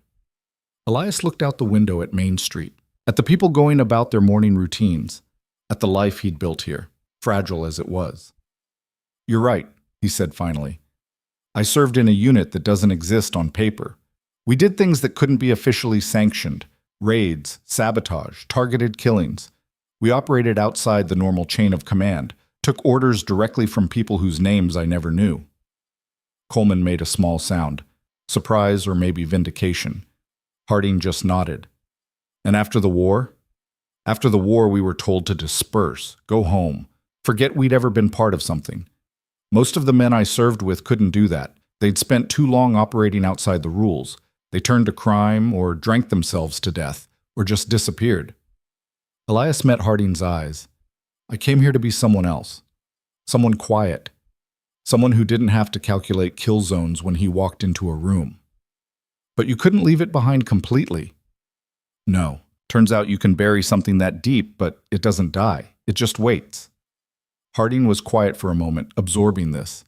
Then he asked, "Do you regret what you did during the war?" "Every day." "And what you did here? Defending this town?" Elias thought about that, about the bodies in the street, about the precision of his movements, the cold efficiency of his kills. "I regret that I had to do it," he said carefully. "But I don't regret doing it, if that makes sense." It does. Harding opened his notebook again, but this time his expression was different. Less investigator, more collaborator. "Mr. Varn, I meant what I said about the Territorial Defense Network. We need men who can train civilians to protect themselves. Not to turn them into soldiers, but to give them a fighting chance when raiders come. Would you consider it?" "No?"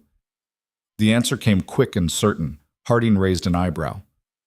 "May I ask why?" "Because I'm done killing. Done teaching people how to kill. I've spent 9 years trying to wash the blood off my hands, and I'm not about to dip them back in." Elias stood. "I helped Black Hollow because it's my home, because I owe these people. But that's where it ends." "Even if other towns could benefit from what you know?" "Especially then." Elias moved toward the door. "I'm not a solution to your problem, Captain. I'm proof that some problems don't have clean solutions. You want to help these towns? Send them soldiers. Send them supplies. Send them anything except men like me." He was halfway to the door when Harding spoke again. "The men you killed here, the ones from Calder's gang, one of them was wanted for murder in 4 territories. Another was suspected in the deaths of at least 8 people, including 2 children. Harding's voice was level, factual. "You removed something poisonous from this world, Mr. Varn. That counts for something." Elias stopped but didn't turn around. "It counts for 14 dead men. Everything else is just bookkeeping." He walked out before Harding could respond, leaving Coleman and the captain to their conversation. The morning air hit him like cold water, sharp and clarifying. People were starting to gather on the street, watching Coleman's office with obvious curiosity. News would spread fast. Within an hour, everyone would know a territorial marshal had come asking questions. By evening, the speculation would be running wild. Elias didn't care. He climbed into his wagon, snapped the reins, and headed home. Tucker was waiting when he arrived, already started on the morning chores. The kid looked up as Elias pulled in, reading something in his expression. "Everything all right, Mr. Varn?" "Fine. We're working the south pasture today. Cattle need moving."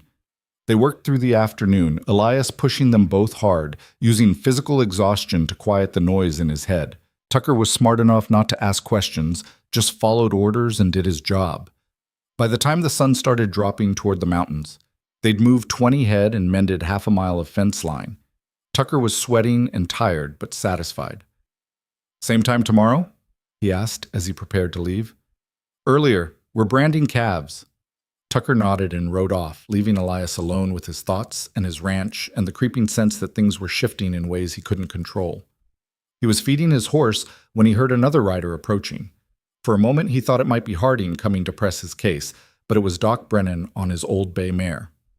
Doc, Elias said, not particularly welcoming. Elias. Doc dismounted stiffly, his knees protesting. Heard you had a visitor from the territorial office. News travels fast. In this town, might as well put it in the newspaper. Doc walked over to where Elias was working. Heard you told him about the war. Elias stopped brushing the horse. Coleman talk? Didn't have to. You walked out of that office looking like a man who'd just confessed to something heavy. Doc leaned against the stall. Question is, how much did you tell him? Enough. Enough to get yourself arrested? Enough to make him understand I'm not interested in his job offer. Doc absorbed that. He offered you a position? Training civilians, teaching them what I know. Elias resumed brushing. I said no. Good. Elias paused. You think I made the right call?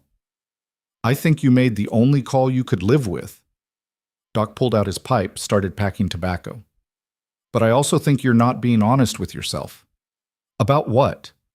About why you really said no. Doc struck a match, got his pipe going. You told Harding you're done killing, that you want to leave that life behind, but that's not why you refused him. Then why did I? Because you're afraid. Doc said it gently, without judgment. Afraid that if you start training people, if you step back into that world even a little bit, you won't be able to stop. You'll become what you were again, and this time you won't find your way back. The words hit closer to truth than Elias wanted to admit. That make me a coward? He asked. Makes you human. Doc puffed his pipe. Makes you someone who knows his own limits and respects them. Not many men have that kind of self-awareness. They stood in comfortable silence for a while, Doc smoking and Elias working, both of them watching the sun paint the mountains in shades of copper and gold. People are going to keep coming, Doc said eventually. Word's out now. The man who killed the Calder gang, who fought in a secret cavalry unit, who can shoot faster than thought itself. You're going to have admirers and opportunists and people looking to test themselves against the legend. I'm not a legend. I'm just a man who got good at something he wishes he wasn't good at. Doesn't matter. The story's bigger than the truth now. Doc knocked ash from his pipe. You need to decide how you're going to handle that, because ignoring it won't make it go away. After Doc left, Elias sat on his porch and watched nightfall over his land. The ranch looked peaceful in the fading light, quiet. Exactly what he'd wanted when he'd come here 9 years ago. But Doc was right. The story was out now, spreading like ripples on a pond. And ripples had a way of coming back to their source. He thought about Harding's offer, thought about all the towns that would face what Black Hollow had faced, all the people who would die because they didn't know how to defend themselves. Then he thought about the 14 men he'd killed, about how easy it had been, about the part of himself that had enjoyed the clarity of it, the purity of violence stripped of consequence. That was the part he couldn't trust, the part that made him dangerous. No, better to stay here. Keep his head down. Let the ripples spread without him. The decision should have brought relief. Instead, it just felt heavy. That night, the dreams were worse than they'd been in months. Not memories this time, but something darker. Visions of Black Hollow burning, Coleman lying dead in the street, Sarah Coleman screaming while faceless men laughed, and Elias standing there, frozen, unable to help because he'd made the choice to walk away. He woke before dawn, his heart hammering, sheets soaked with sweat. The house felt too small suddenly, too confining. He dressed quickly and went outside, breathing in the cool mountain air, trying to shake the images from his mind. The eastern sky was just starting to lighten when he saw the rider. A single figure on horseback, coming from the direction of town at an easy pace. Even in the dim light, Elias recognized the posture. Military bearing, controlled movement. Harding. The captain rode up to the house and dismounted without being invited. He looked like he hadn't slept much either. Mr. Varn. It's 5 a.m, Captain. I know, I'm heading back to Denver today. Thought I'd say goodbye. Harding walked closer. And make one more attempt to change your mind. I told you. I know what you told me, and I respect it. But I need you to understand something. Harding's expression was serious. 3 weeks ago, a town called Willow Creek was hit by raiders. 23 dead, including women and children. The town had no defense, no plan, No one who knew how to organize resistance. They just died. Elias said nothing. 2 months before that, it was Parsons Ridge. 15 dead. Month before that, Silver Springs. 31 dead. Harding paused. I've been to all these places. I've walked through the ruins. I've talked to the survivors. And you want to know what they all said? What? They said if they'd had someone, anyone, who knew how to fight back, maybe some of those people would still be alive. Harding took a step closer. I'm not asking you to become a killer again, Mr. Varn. I'm asking you to share knowledge that could save lives. There's a difference. The knowledge I have is about taking lives, not saving them. It's about both. Defense and offense are two sides of the same coin. Harding pulled a piece of paper from his coat. This is a list of towns in the territory with populations under 200. Every one of them is vulnerable. Every one of them could be next. He held out the paper. Elias didn't take it. How many towns are on that list? Elias asked. 47? And you want me to visit all of them? Teach them to fight? I want you to start with one, just one. Show me it can work, that civilians can be taught basic defensive tactics without turning them into soldiers. If it works, maybe we can build something sustainable. If it doesn't, I'll leave you alone. Elias looked at the paper, still not taking it. Which town? There's a settlement called Red Mesa, about 60 miles west of here, mining community, about 150 people. They've had 2 attempted raids in the past year, lost good people both times. Harding kept holding out the paper. 1 week. That's all I'm asking. Go there, assess their situation, teach them what you can, then come back to your ranch and forget I ever asked. And if something goes wrong, if teaching them makes things worse, then that's on me, not you. I take full responsibility. The sun was breaking over the eastern ridge now, painting everything in shades of pink and orange. Elias thought about Willow Creek and Parsons Ridge and Silver Springs. Towns he'd never heard of, full of people he'd never met, all of them dead because they didn't know how to defend themselves. He thought about Black Hollow and how close it had come to joining that list. 1 week, he said finally. Harding's face showed relief. Thank you. Don't thank me yet. I haven't done anything. You've agreed to try. That's more than I had yesterday. Harding handed over the paper. There's a contact name at the bottom. Samuel Harrison, town foreman. Send him a telegram. Let him know when you're coming. I'll send word through official channels to expect you. Elias took the paper, folded it without reading it, and tucked it into his pocket. 1 week, he repeated. Then I'm done. Understood. Harding extended his hand again. For what it's worth, Mr. Varn, I think you're making the right choice. They shook, and Harding mounted his horse. Captain, Elias called as he started to ride off. Those towns you mentioned, the ones that got hit, did they ever catch the raiders? No, they're still out there. Harding turned his horse. But they won't hit towns that know how to fight back. That's what we're counting on. He rode off toward Black Hollow, leaving Elias standing in his yard with a piece of paper in his pocket and a decision that felt both right and wrong in equal measure. Tucker arrived an hour later, cheerful and ready to work. Morning, Mr. Varn. You want me to start with the calves? Change of plans. Elias walked toward the barn. I need you to run the ranch for a week. Tucker blinked. Sir? You heard me. I've got business to attend to. Can you handle things here? Yes, sir, I think so, but where are you going? Elias didn't answer directly, just started preparing his travel gear, loading supplies into saddlebags. If Coleman comes by, tell him I went to Red Mesa. Tell him I'll be back in a week. He paused. And Tucker? If anyone else comes asking questions, anyone at all, you don't know anything. Clear? Clear. Tucker watched him work. This have to do with that captain who visited yesterday? It does. Are you in trouble? Elias cinched his saddlebag tight. I don't know yet, but I'll find out soon enough. He spent the rest of the morning preparing, checked his weapons, packed enough ammunition for a small war, gathered supplies. As he worked, he tried not to think too hard about what he was doing. Tried not to examine the decision too closely. If he did, he might change his mind. Coleman rode out around noon, his face tight with worry. Harding told me what you agreed to. News really does travel fast. He stopped by my office before leaving town, said you'd agreed to help with the defense network. Coleman dismounted. Are you sure about this? No. But you're doing it anyway. 1 week, 1 town, then I'm done. Elias checked his rifle's action. That's the deal. And if they ask you to stay, to do more, they won't. But if they do, Elias looked at him, then I'll say no. Same as I said to Harding, I'm helping because people are dying, Robert, not because I want to go back to being what I was. Coleman nodded slowly. When do you leave? Tomorrow morning, soon as the sun's up. You want company on the ride? No, this is something I need to do alone. They stood together in the yard, 2 men bound by violence and the aftermath of it, neither quite sure what to say. Be careful out there, Coleman said finally, and come back.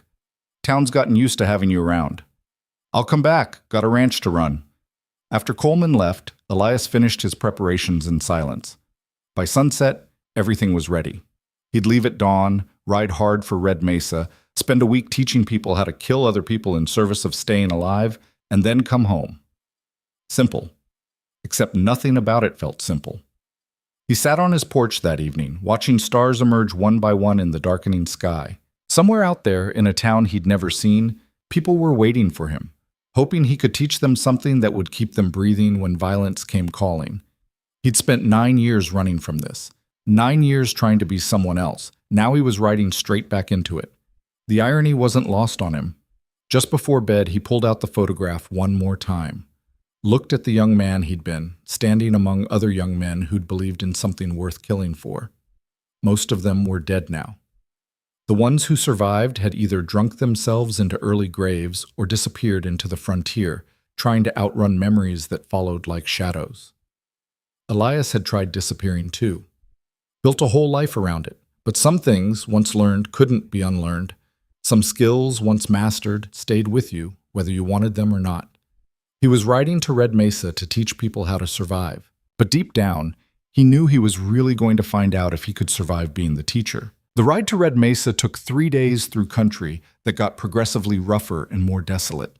Elias pushed hard the first day, putting distance between himself and Black Hollow, like he was trying to outrun second thoughts. By the second day, his mare was protesting the pace, and his own body was reminding him he wasn't built for this kind of riding anymore. He spent the second night camped in a dry wash, listening to coyotes call to each other in the darkness and wondering what the hell he thought he was doing.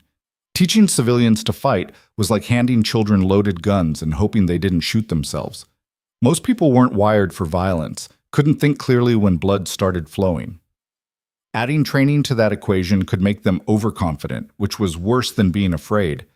But then he thought about those lists of dead towns, 47 communities waiting to be next.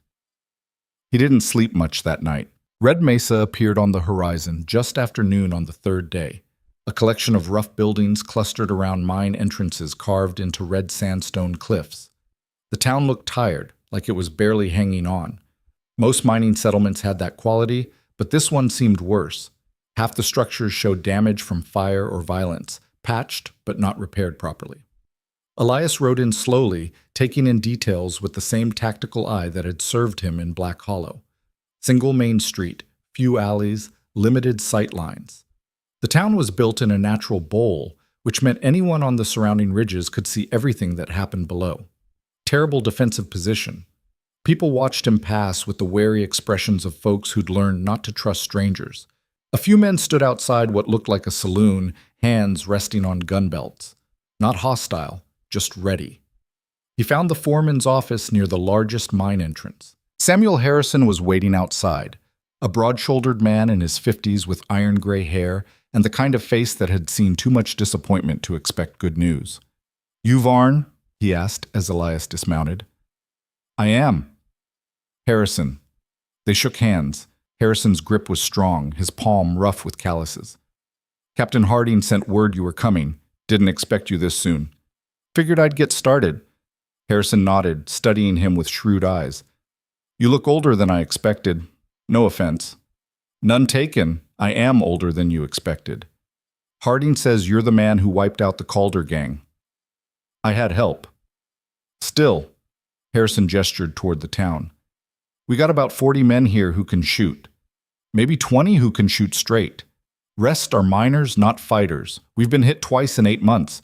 Lost 6 people the first time, 4 the second. We're running out of folks to lose." Elias looked around the settlement. Where did the attacks come from?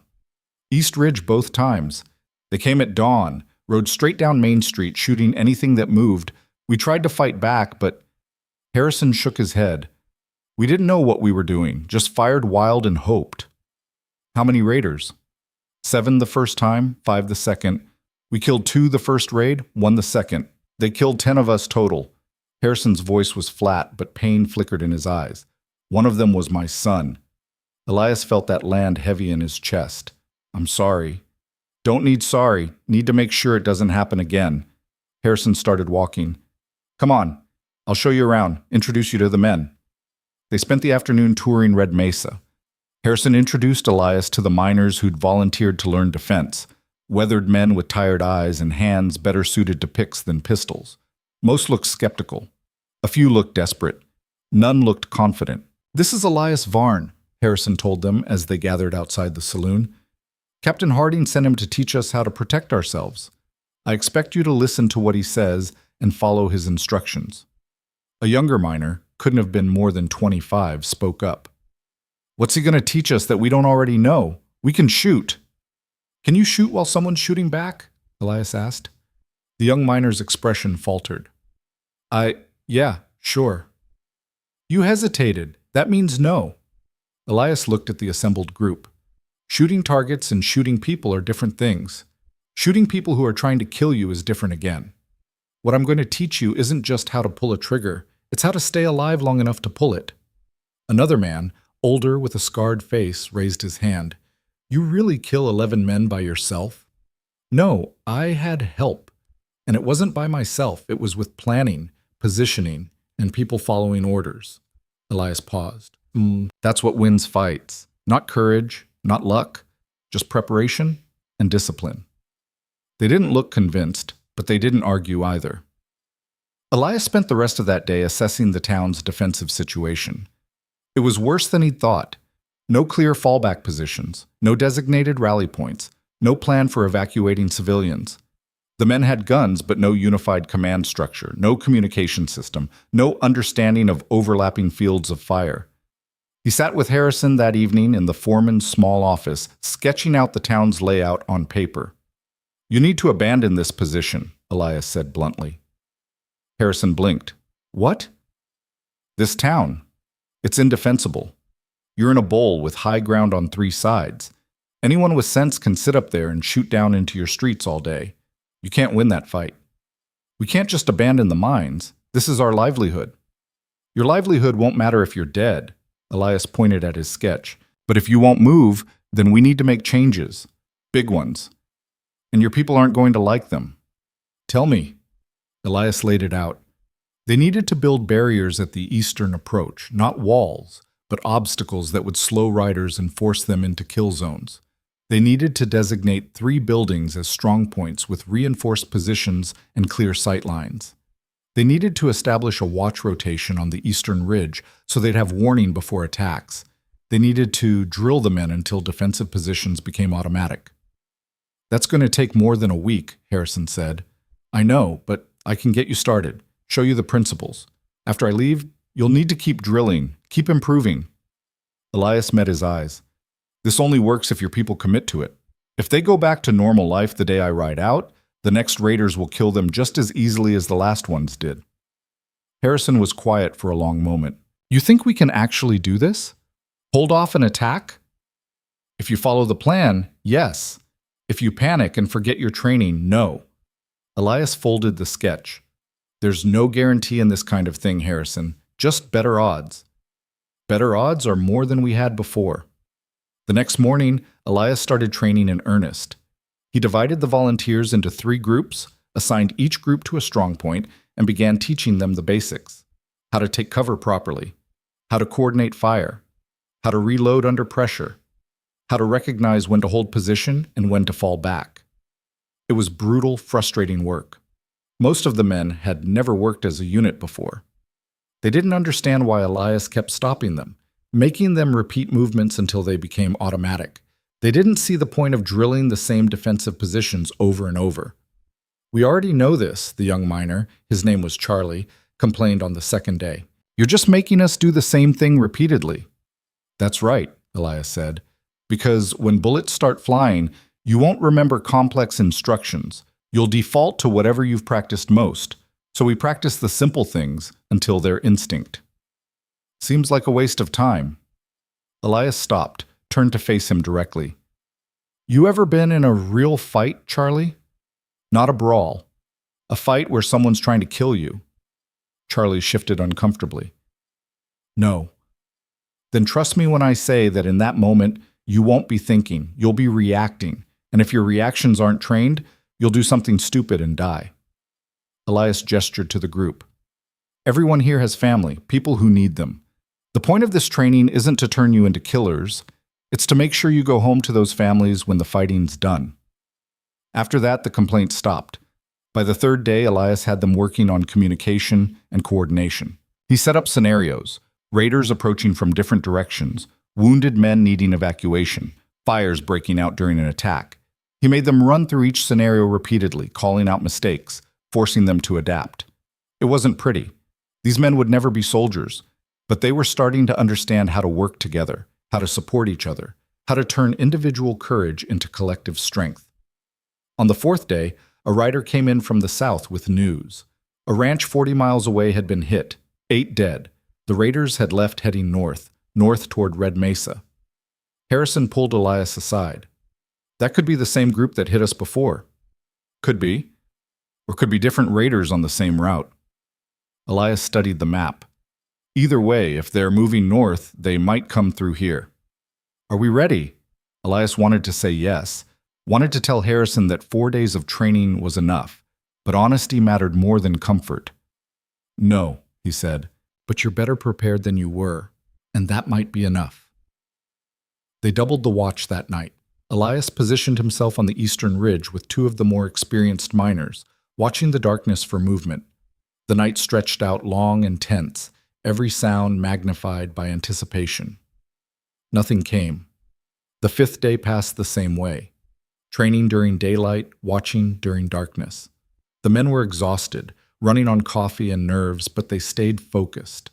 Elias found himself thinking about Black Hollow, about Coleman and Sarah, Pete Mackey and Doc Brennan, about the life he'd built there, and then disrupted by being exactly what he'd tried not to be. He missed his ranch, missed the quiet mornings and the simple work, missed believing he could be someone other than a killer, but he couldn't shake the feeling that this, teaching these desperate men to defend their homes, was something he needed to do. Not for Harding or the territorial governor, but for himself. Some kind of payment against a debt he'd been carrying for 9 years. On the 6th day, the raiders came. They arrived just before dawn, exactly like Harrison had described. 7 riders coming down from the eastern ridge at a gallop, guns already drawn, war cries echoing off the canyon walls. But this time, Red Mesa was ready. The watch had spotted them 3 minutes out, giving the defenders time to reach their positions. As the raiders hit Main Street, they rode straight into coordinated fire from 3 different strongpoints. The first rider went down immediately, shot from the saloon's 2nd floor. The second took a bullet from the general store and tumbled from his horse. The remaining 5 scattered, trying to find cover, but Elias had planned for that. Every possible cover position had 2 angles of fire on it. The raiders realized their mistake too late. They tried to retreat, but 3 more fell before they could turn their horses. The last 2 made it to the edge of town, riding hard for the eastern ridge. Elias let them go. The whole thing was over in under 2 minutes. 7 raiders, 4 dead, 3 wounded, 2 escaped. Not a single defender killed. 3 miners had minor injuries from flying splinters and ricochets, but nothing serious. As the dust settled, Harrison walked through the street in disbelief. "We did it. We actually did it." "You did it," Elias corrected. "I just showed you how." Charlie, the young miner who'd complained about the training, was sitting on the boardwalk staring at his hands. They were shaking so badly he couldn't hold his rifle steady. Elias walked over, sat down beside him. "First time?" he asked. Charlie nodded, unable to speak. The shaking will stop in a few minutes. Then you'll feel sick. Might throw up. That's normal. Elias put a hand on his shoulder. You did good up there. Held your position. Didn't panic. I killed a man, Charlie whispered. Shot him right off his horse. You defended your home. That man came here to kill you and your neighbors. You stopped him. Elias squeezed his shoulder. That's not murder, Charlie. That's survival. Doesn't feel like survival. Feels like... He couldn't finish. I know, but it gets easier to live with if you remember why you did it. Elias stood. Go find your family. Let them know you're safe. That'll help more than sitting here. As Charlie stumbled away, Harrison approached. Those two that got away, he said, they'll bring back more. Probably, but they'll also tell everyone what happened here, how Red Mesa fought back and won. Elias looked at the bodies being collected. Word spreads. Raiders talk to each other. They'll start avoiding places that know how to defend themselves. You really think so? I know so. It's what happened in Black Hollow. Elias started walking toward his horse. Keep drilling your people. Keep the watch rotation. Don't let them get complacent. And if raiders do come back, you'll be ready. You're leaving now? I told Captain Harding 1 week. It's been 6 days. That's close enough.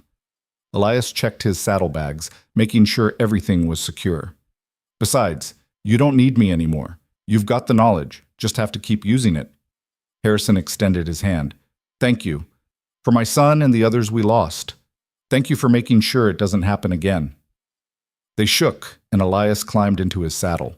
The sun was just breaking over the eastern ridge, painting the red sandstone cliffs in shades of fire. As he rode out of Red Mesa, people came out to watch. Some waved. A few called out thanks. One woman pressed a package of food into his hands as he passed, refusing to take no for an answer. Elias accepted it all with quiet discomfort. He hadn't done this for gratitude. Wasn't sure why he'd done it exactly. Just knew that it felt less wrong than doing nothing. The ride back to Black Hollow took 4 days. He moved slower this time, in no particular hurry, letting his mare set the pace while his mind worked through everything that had happened. He'd taught men to kill in defense of their homes. Watched them do it. Saw the same haunted expression in their eyes that he'd seen in his own mirror for 9 years. Was that good? Had he helped them or just passed on his own poison? He didn't have an answer, probably never would. What he did know was that Red Mesa was still standing. The families there would sleep safer. And maybe that was enough justification for the weight it added to his conscience. He was 2 days out from Black Hollow when he spotted the rider following him. Not close, but not hidden either, just maintaining a steady distance, matching his pace. Elias watched for an hour before deciding to address it. He led his mare off the main trail, found a spot with good cover and sight lines, and waited. The rider appeared 20 minutes later, cautious, but not afraid. When he got close enough for Elias to see his face clearly, recognition hit. It was Briggs, one of Frost's men from Red Canyon. Elias stepped out from cover, his hand near his gun. Thought I told you boys to keep riding east. Briggs stopped his horse, held up his hands to show they were empty. Not looking for trouble, just wanted to talk. Talk fast. Frost is dead. Harlan too. Got themselves killed trying to rob a stagecoach near Pueblo. Briggs dismounted slowly, carefully. I wasn't with them. Had already decided I was done with that life. Good for you. What's that got to do with me? I've been hearing stories about the man who killed Calder, about Red Mesa holding off raiders when they should have been slaughtered. Briggs took a step closer. You're building something, whether you mean to or not, teaching people to fight back. I'm going home to my ranch. For how long? Briggs asked. Before another town needs help? Before another Captain Harding shows up asking for your expertise? He paused. You can't pretend to be just a rancher anymore. Too many people know what you can do. Watch me.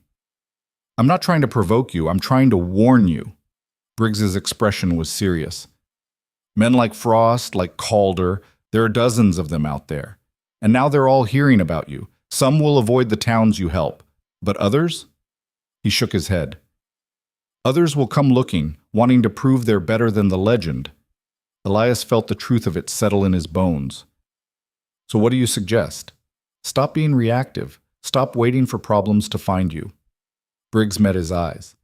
You want to protect people? Really protect them? Then do it right. Organize. Build a real network. Make it so raiders know that hitting any settlement in this territory means facing trained defenders. That's what Harding wants. Then maybe Harding's right. They stood in the fading afternoon light, two men who'd nearly killed each other a few weeks earlier, having a conversation that felt oddly inevitable. "Why are you telling me this?" Elias asked. "Because I've spent my whole life on the wrong side. Stealing, killing, hurting people who didn't deserve it." Briggs looked away. "I can't take that back, can't undo it, but I can at least try to point someone in a better direction before it's too late." "It's already too late for me." "Is it?" Briggs looked at him. "You're still breathing, still making choices. That means it's not too late, just harder than it should be." After Briggs rode off, heading west, he said, looking for honest work in California, Elias sat alone with his thoughts for a long time. The sun was setting, painting the sky in purples and oranges, and he was tired in a way sleep couldn't fix. Everything Briggs had said was true. He couldn't go back to being invisible. The story was out, spreading wider with each telling. Towns would call for help. Men would come looking to test themselves against the legend, and he could either hide from that reality or face it head on. By the time he reached Black Hollow, he'd made his decision.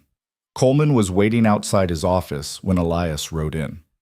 The sheriff's face showed relief at seeing him in one piece. "You look like hell," Coleman said. "Feel worse." Elias dismounted stiffly. "Red Mesa?" "We heard. Harrison sent word via telegraph. Said you saved their town." Coleman paused. "Said you're the real thing. Harrison talks too much." They walked toward the saloon, Elias needing a drink and Coleman needing to hear the story. Over whiskey that burned going down, Elias told him everything. The training, the raid, the fight. He didn't embellish, didn't make himself sound heroic, just laid out the facts. "You're going to do it, aren't you?" Coleman said when he finished. "Help Harding build his network." "I don't know yet." "Yes, you do. I can see it in your face." Elias downed his whiskey, signaled for another. "If I do this, if I commit to helping defend these towns, I can't do it halfway, can't just drop in for a week and leave. It has to be organized, sustainable, and that means leaving Black Hollow." The words hung there, heavy and final. "Maybe not permanently," Elias said, "but I'd be gone more than I'm here. The ranch? Tucker can handle it. Kid's proven himself." Coleman leaned back. "Question is, can you handle being what everyone wants you to be?"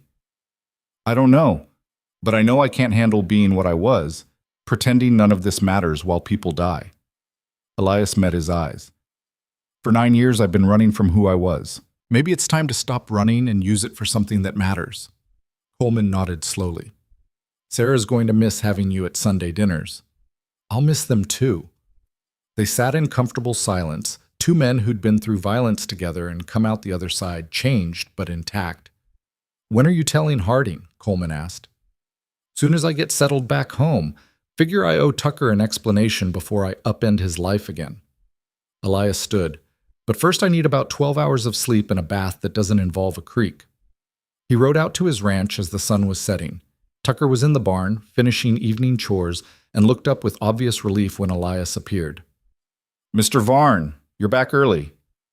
"Finished what I needed to do." Elias dismounted, started unsaddling his mare. "How'd things go here?" "Good. No problems. Cattle are fine." Tucker hesitated. "Did you really help defend Red Mesa from raiders?" "News travels faster than I do, apparently. Mrs. Coleman heard it from the telegraph operator. She told everyone after church." Tucker watched him work. "Is it true? You taught them to fight?" "Taught them to defend themselves. There's a difference." Tucker absorbed that. "Are you going to do it again? Help other towns?" Elias finished with the mare, turned to face him. "Probably. Which means I'll need someone reliable to run this place while I'm gone.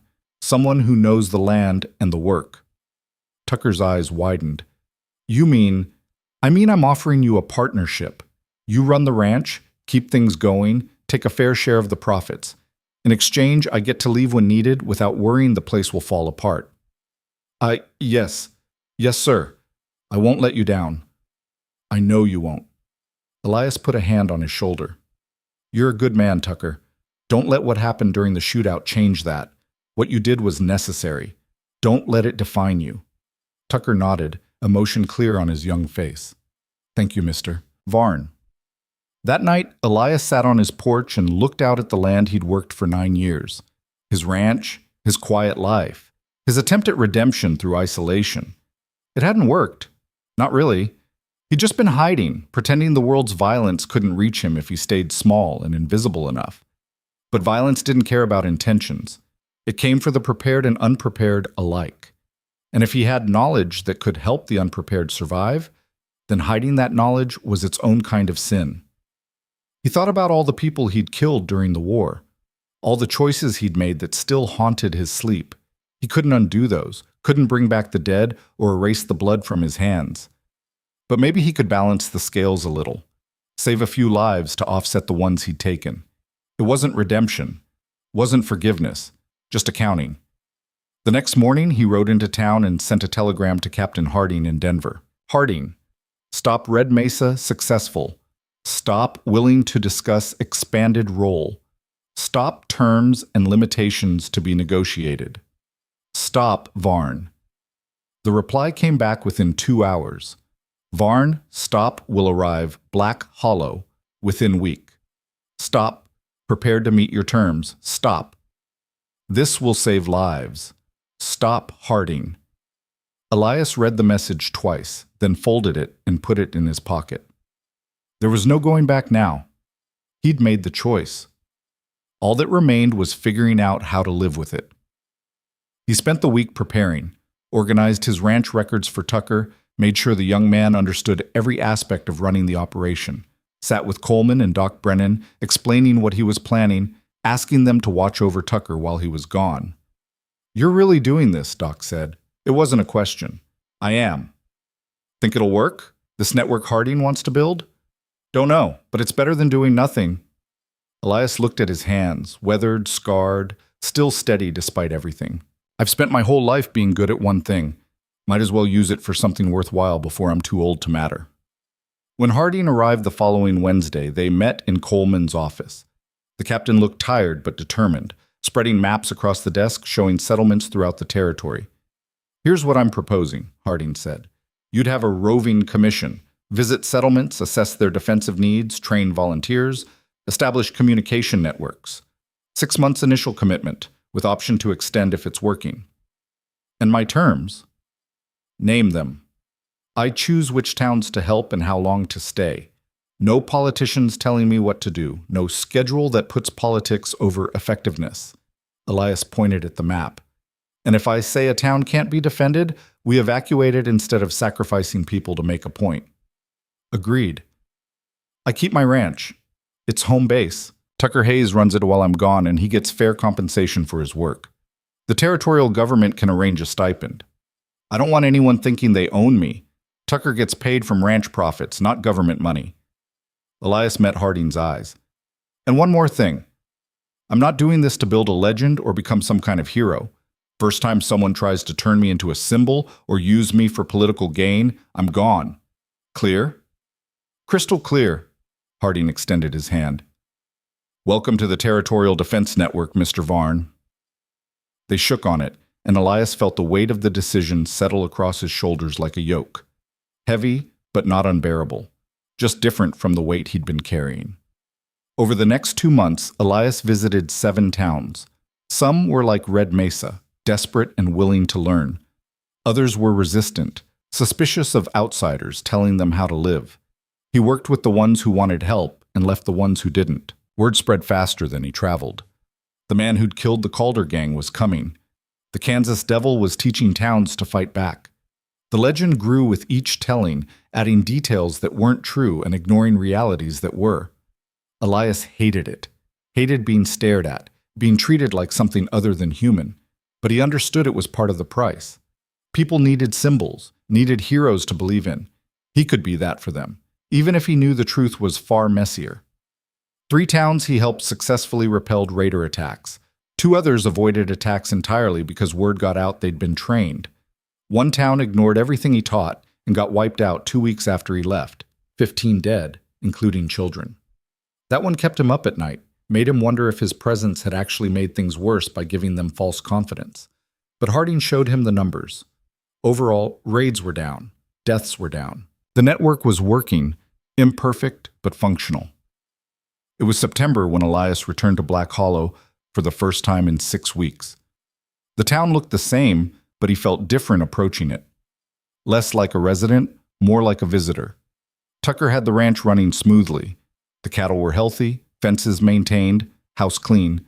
The kid had even planted a small garden. "You've done well," Elias told him, walking the property together. "Learned from the best." Tucker paused. "There's been folks asking about you, wanting to know when you're coming back." "What'd you tell them?" "That you'd be back when you're back." Seemed like the right answer. Elias smiled, something he didn't do often. It was. That Sunday, he accepted Sarah Coleman's dinner invitation.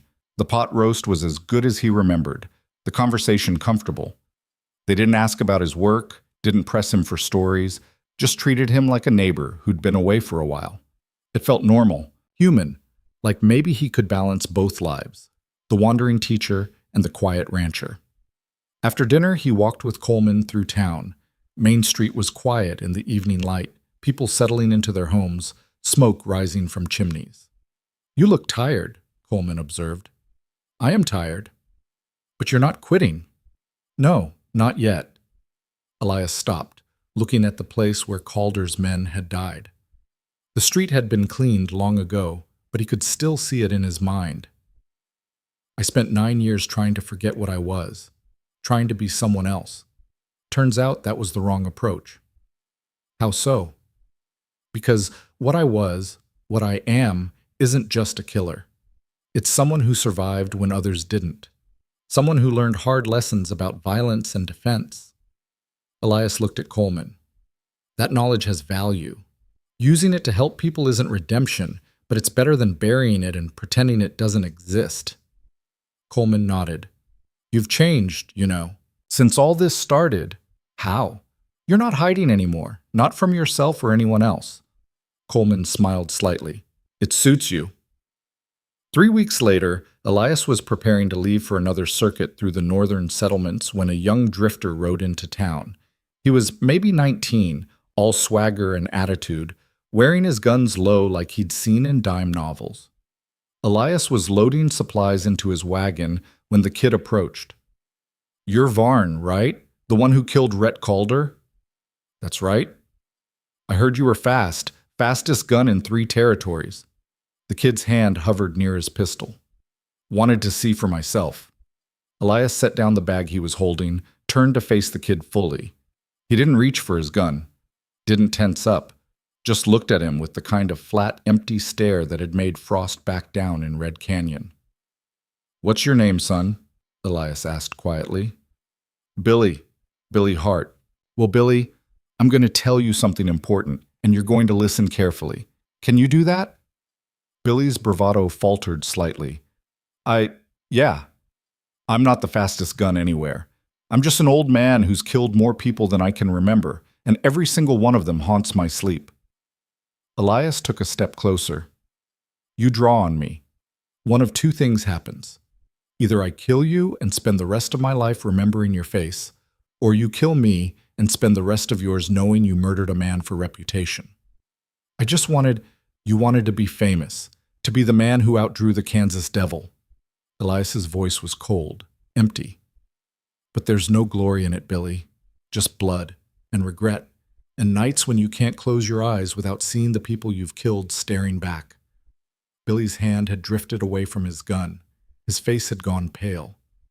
"I'm going to give you a choice," Elias continued. "You can walk away from this, right out of town. Find some honest work and build a life that doesn't end with a bullet. Or you can draw, and I'll put you in the ground next to 3 other men who made the same mistake." For a long moment, Billy just stood there, trembling slightly. Then he turned and walked to his horse, mounted up without a word, and rode out of town at a gallop, never looking back. Elias watched him go, feeling tired and old and grateful the kid had made the right choice. Coleman had witnessed the whole thing from his office doorway. He walked over slowly. "Think he'll stay away from gunfighting?" he asked. "Maybe. Probably not." Elias picked up his supply bag again. "But I gave him a chance. That's all I can do." That night, his last night before heading north, Elias sat on his porch, watching stars emerge in the darkening sky. Tucker was in the barn, handling evening chores. Somewhere in town, people were living their lives, eating dinner, putting children to bed, making plans for tomorrow. Normal life. The kind Elias had wanted for 9 years. He'd never have it. Not completely. His past was too heavy, his skills too valuable, his responsibility too clear. But he'd found something else, something that felt like purpose, even if it came wrapped in violence. He thought about all the people he'd helped. Red Mesa and the 6 other towns, the miners and shopkeepers and farmers who'd learned to defend their homes because he taught them. They were alive because of him. That had to count for something. It didn't erase the men he'd killed during the war, didn't wash the blood from his hands, but it added weight to the other side of the scale, and maybe over time the balance would shift. Or maybe it wouldn't. Maybe he'd die still carrying that debt, still haunted by faces he'd almost forgotten until they showed up in dreams. Either way, he was done running from it. He was Elias Varn, rancher and reluctant teacher, the quiet man who'd shown his teeth when necessary and was learning to live with both sides of himself, the Kansas devil and the man who mended fences. Both. Always both. As the stars brightened overhead, Elias stood and walked inside. Tomorrow, he'd ride north. But tonight, he was home. And for the first time in 9 years, that felt like enough.